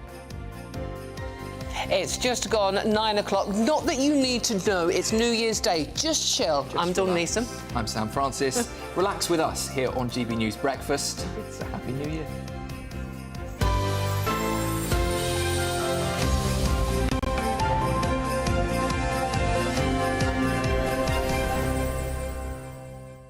Yes, so good morning. Happy New Year to you. You've made it. It is evidently 2025. It is January. Would you believe and I believe it's a Wednesday. Goodness me. Anything's possible. But did you have a good night? I did. It was lovely. I didn't do anything. Fireworks? I was working here last night and then I sat and watched GB News' a brilliant New Year's Eve party last night. It was a great panel and Bev looked stunning in her evening gown. Boys in black tie, Emily in sparkles. Poor Emily, she's busy getting made up, ready I know. for yeah, another that show girl puts in some shift. But what were you up to? Did you go out last night? Did you see fireworks? Did you have an early night? Were you busy writing down all those New Year's resolutions you're going to not stick to come the 19th of January? Yeah, I'm with you on this one. Let us know. Really easy to get involved in the conversation at gbnews.com/your say. And talking of which, I just want to read this one message out. We were talking earlier on about Sadiq Khan and Jess Gill, our young newspaper reviewer, says she doesn't feel safe walking around London. And Scarlett has got in touch. Good morning, Scarlett, and says Khan doesn't deserve the knighthood. If he's so confident he's earned his sir, ask him if he would walk through London after 8 p.m. at night alone. I challenge him. Well, Scarlett, he doesn't need to. He does have doesn't walk, does he? He's an armoured car paid for by the taxpayers to the tune of £350,000. There we go. Any case. Right, well, let's return to some brighter news. Yes, the new year was rung in across the globe with a series of spectacular firework displays. But due to high winds, firework events were cancelled last night in parts of the UK, including Hogmanay in Edinburgh. Fortunately, though, the bad weather didn't put a dampener on London's sold-out New Year's Eve display. Our reporter Anna Riley has this roundup of the 2025 celebrations from around the world. 2025 is here. As midnight struck, the start of a brand new year was marked across the world. New Zealand was the first to celebrate. Their New Year's party started 13 hours before the UK was to break out the bubbly. The revelry reached Australia a couple of hours later. Fireworks transformed the skyline over Sydney's iconic harbour. The party then crossed over to Hong Kong and other parts of Asia. And as the clock told midnight, celebrations continued in the United Arab Emirates. Ras Al Khaimah aimed to set a new world record for the longest New Year's Eve fireworks and drone show. It was then Europe's turn to enter into 2025 as the sky lit up over France and Germany. Then it was finally next for the UK to bring in the new year.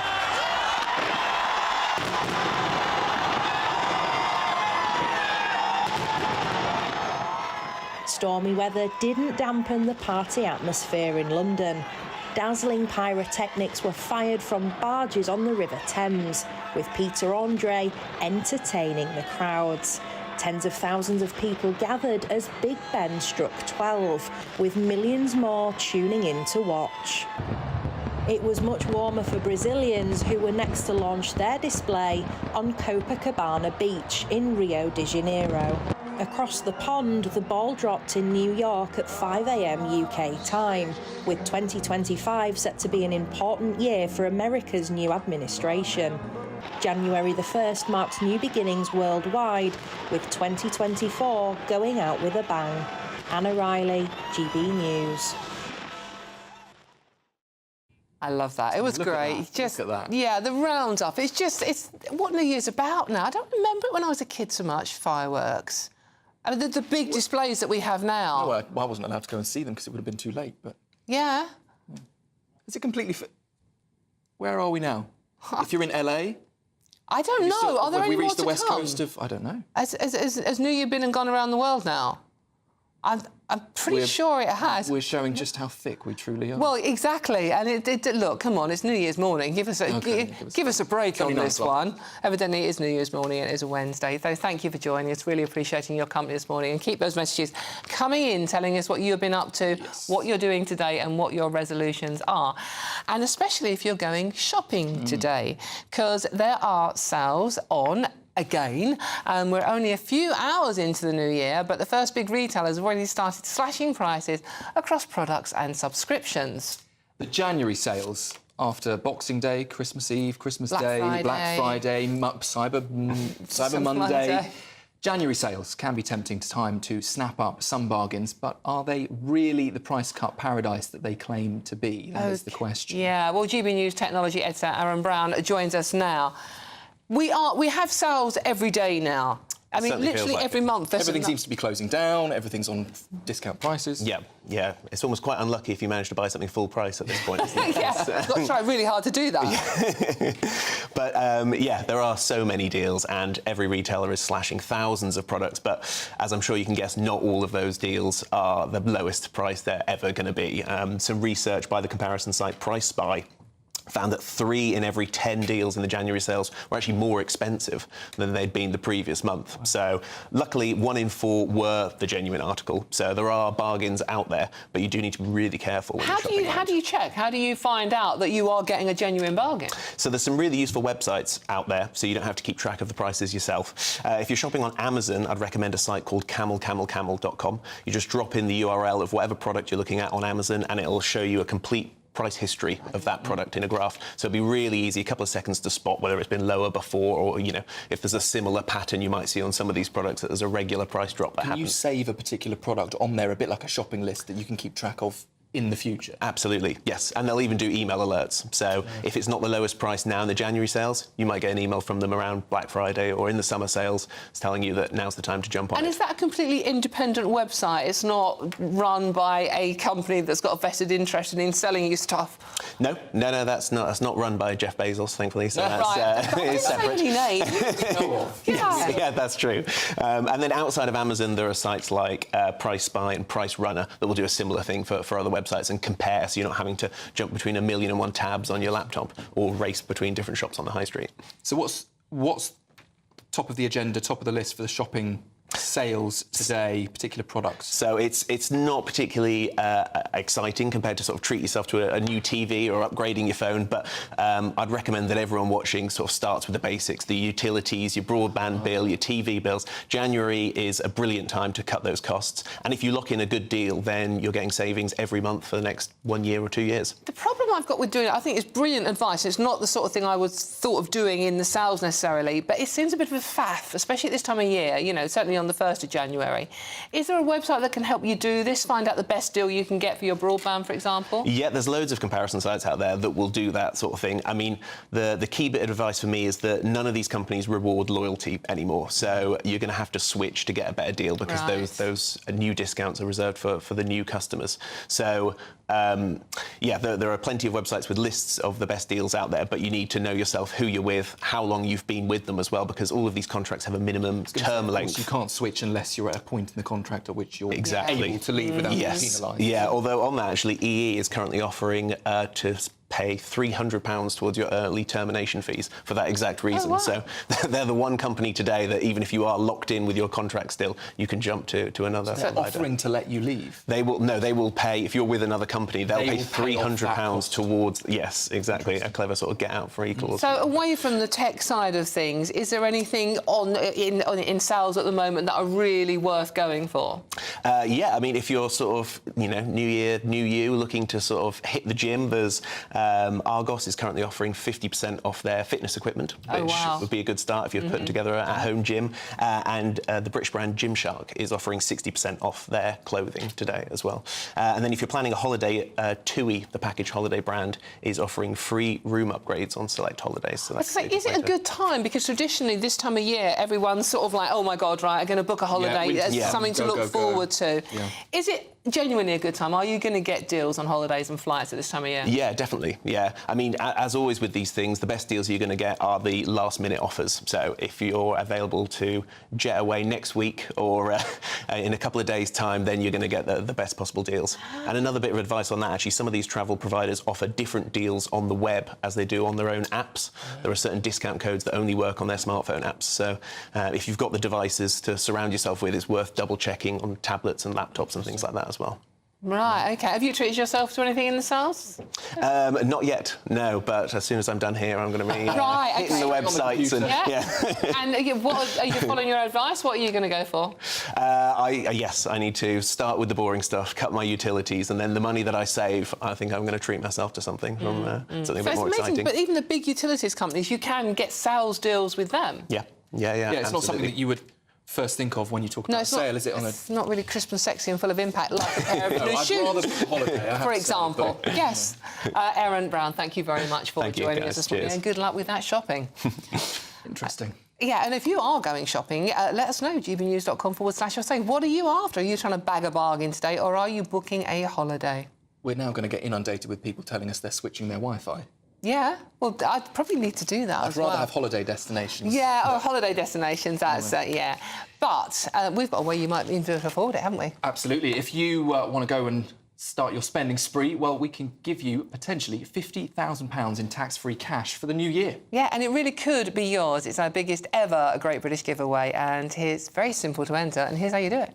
There's still plenty of time to grab your chance to win our biggest cash prize ever, an incredible £50,000. What would you spend £50,000 on in the coming year? Spectacular holidays, a brand new car, home improvements, or maybe you'd just like to save it for a special occasion? For another chance to win, text cash to 63232. One entry costs £2 plus one standard network rate message, or text bonus to 63232. 5 entries cost £5 plus one standard network rate message. Go to gbnews.com/win. Entries start from just £2. You can call 0903 681 3232. Calls cost £2 plus your network access charge. Or post your name and number to GB10 PO Box 8690 Derby DE1 9TT. UK only. Entrance must be 18 or over. Lines close at 6 p.m. on the 31st of January. Please check the closing time if listening or watching on demand. Good luck.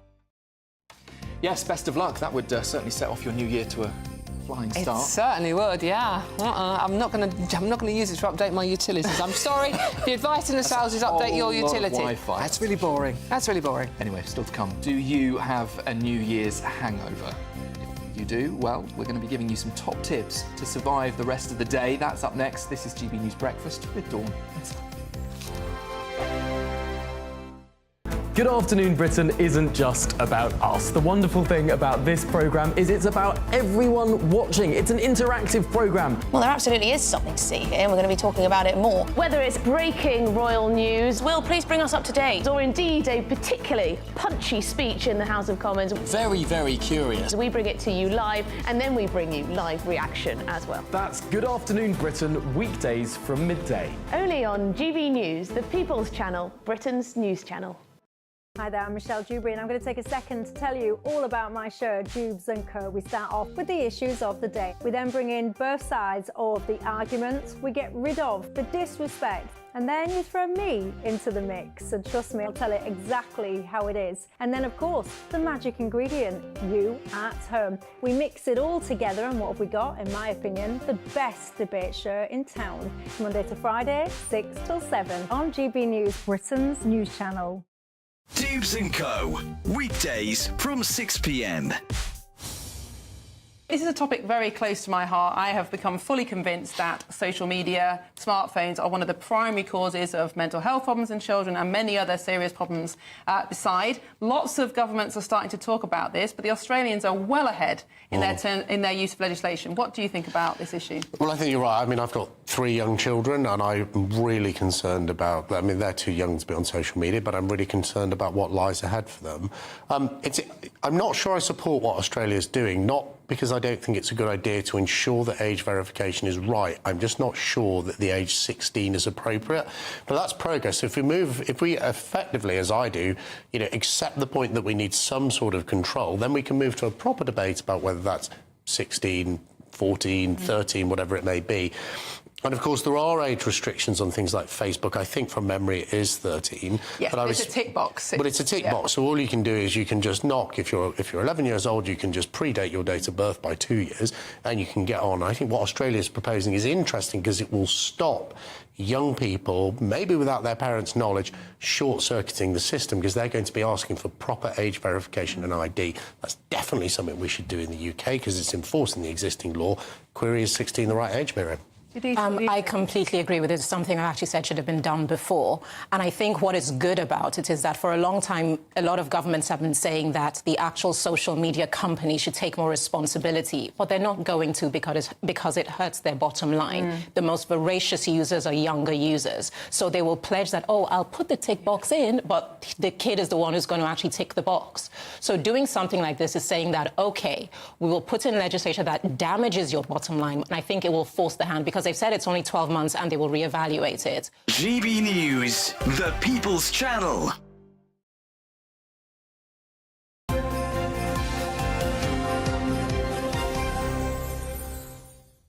Good morning. Happy New Year to you. It is 2025, evidently. Well done, you've made it. And some of you at home might be nursing a bit of a sore head from last night. That's just you. I just had ice cream. You know about my ice cream thing. I'm sorry. Ice cream with a dribble of vodka, perhaps. But what are some of the top tips for recovery? How can you survive your New Year's hangover today? Well, a pharmacist and health expert, Thoran Govind, joins us now. Thoran, thank you very much for joining us this morning. Now, obviously, we are not talking about ourselves personally. We were both very good. We were working. Very well behaved. And had early nights. But for those who are feeling slightly fragile today, what's the best thing they can be doing? Well, you might be thinking, let's go back to bed. That would be a bit of rest is not going to do you any harm. But the most important thing is to start rehydrating your body. So making sure that because painkillers can also help with headaches and muscle cramps if you're experiencing those. Sugary foods make you feel a little bit less trembly.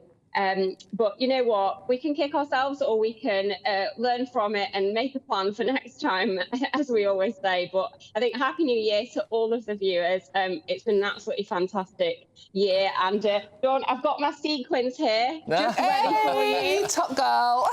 I'll be putting that on after. But yeah, look after yourselves, everyone. Be safe. Get some water down you. Don't go for the hair of the dog. There's no point adding to the misery. It's only just going to prolong what's the inevitable. So that's the best way forward. If we could roll back the clock 12 hours ago and we decided, apart from not drinking at all, what do you do to try and prepare yourself to avoid the worst case scenario of a terrible hangover?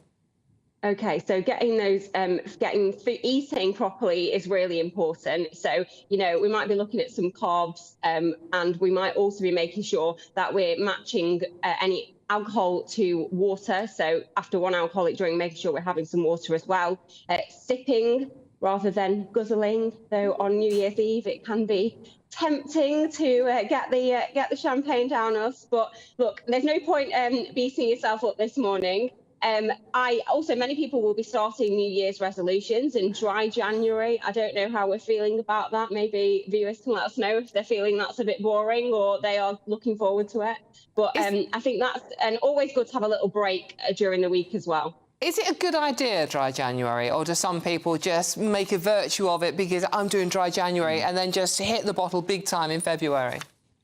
So I think it can start some really good habits and routines. And sometimes if you change one aspect of your life with regards to your health, then that can mean that you kickstart other routines because you're feeling a lot better more generally. I always try and do dry January. I don't always do it successfully, but if there's something big to celebrate, then sometimes that might get broken. But I think it's the good intentions are there. If you are starting dry January now, maybe empty the fridges of the alcohol right now. That'll put you off to a good start. Or what you could do is, if you've got alcohol stored, you could write something on the bottles as a milestone for this year.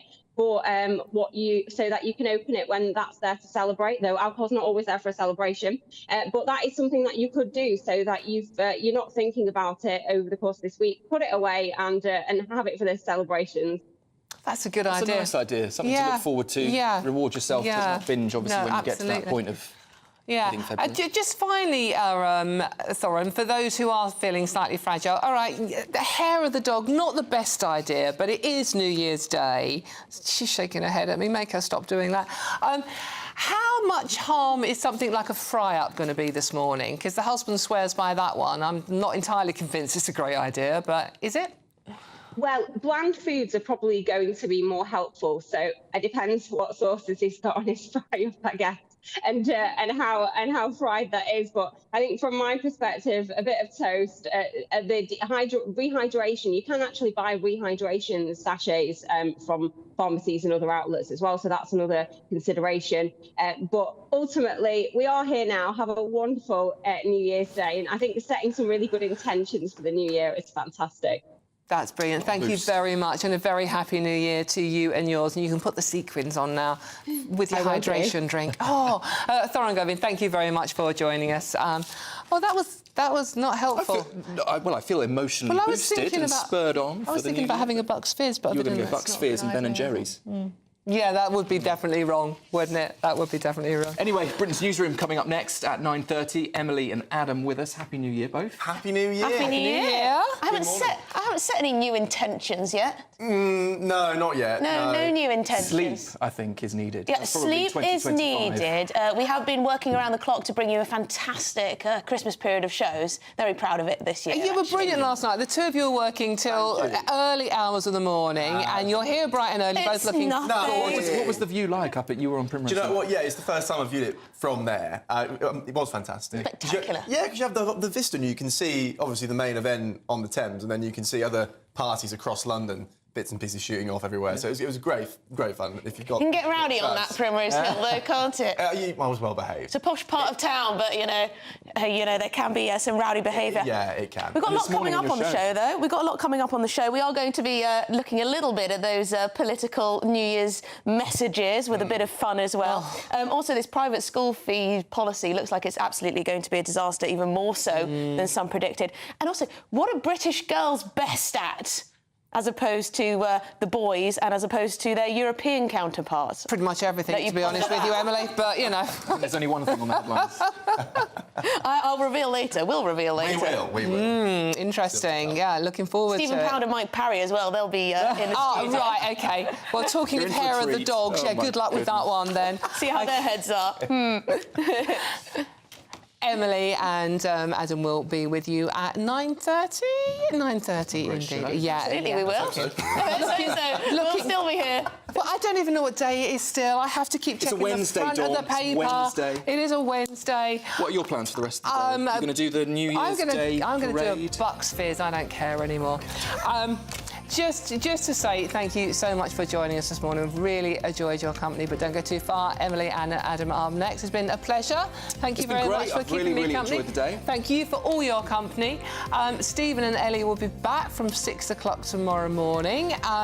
Just leaves us to say a very, very happy New Year. Have a wonderful day. Enjoy yourselves. But if you are feeling a bit fragile, sit on the settee, watch Emily and Adam and the cracking lineup of programmes we've got to you. So have a wonderful day, and Steve and Ellie will be back with you tomorrow. See you soon.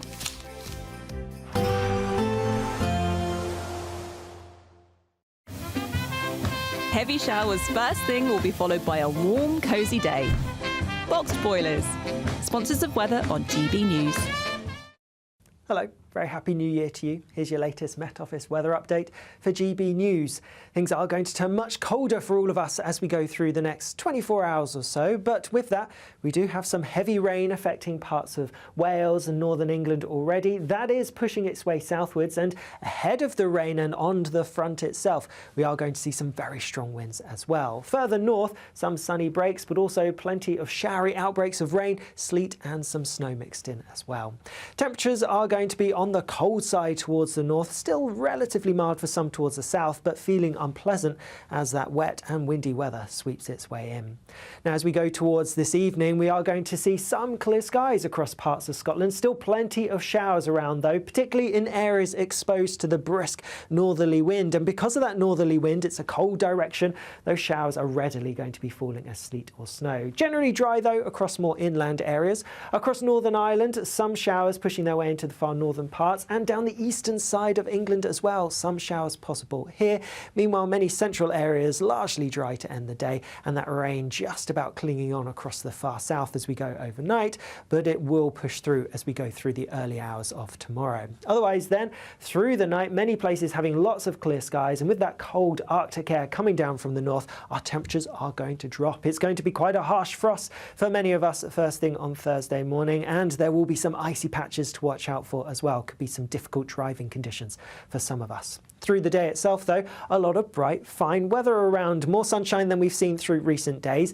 It is going to be cold, and there will still be some of those wintry showers, mainly towards the north of Scotland, but even down the eastern side of England and perhaps some coastal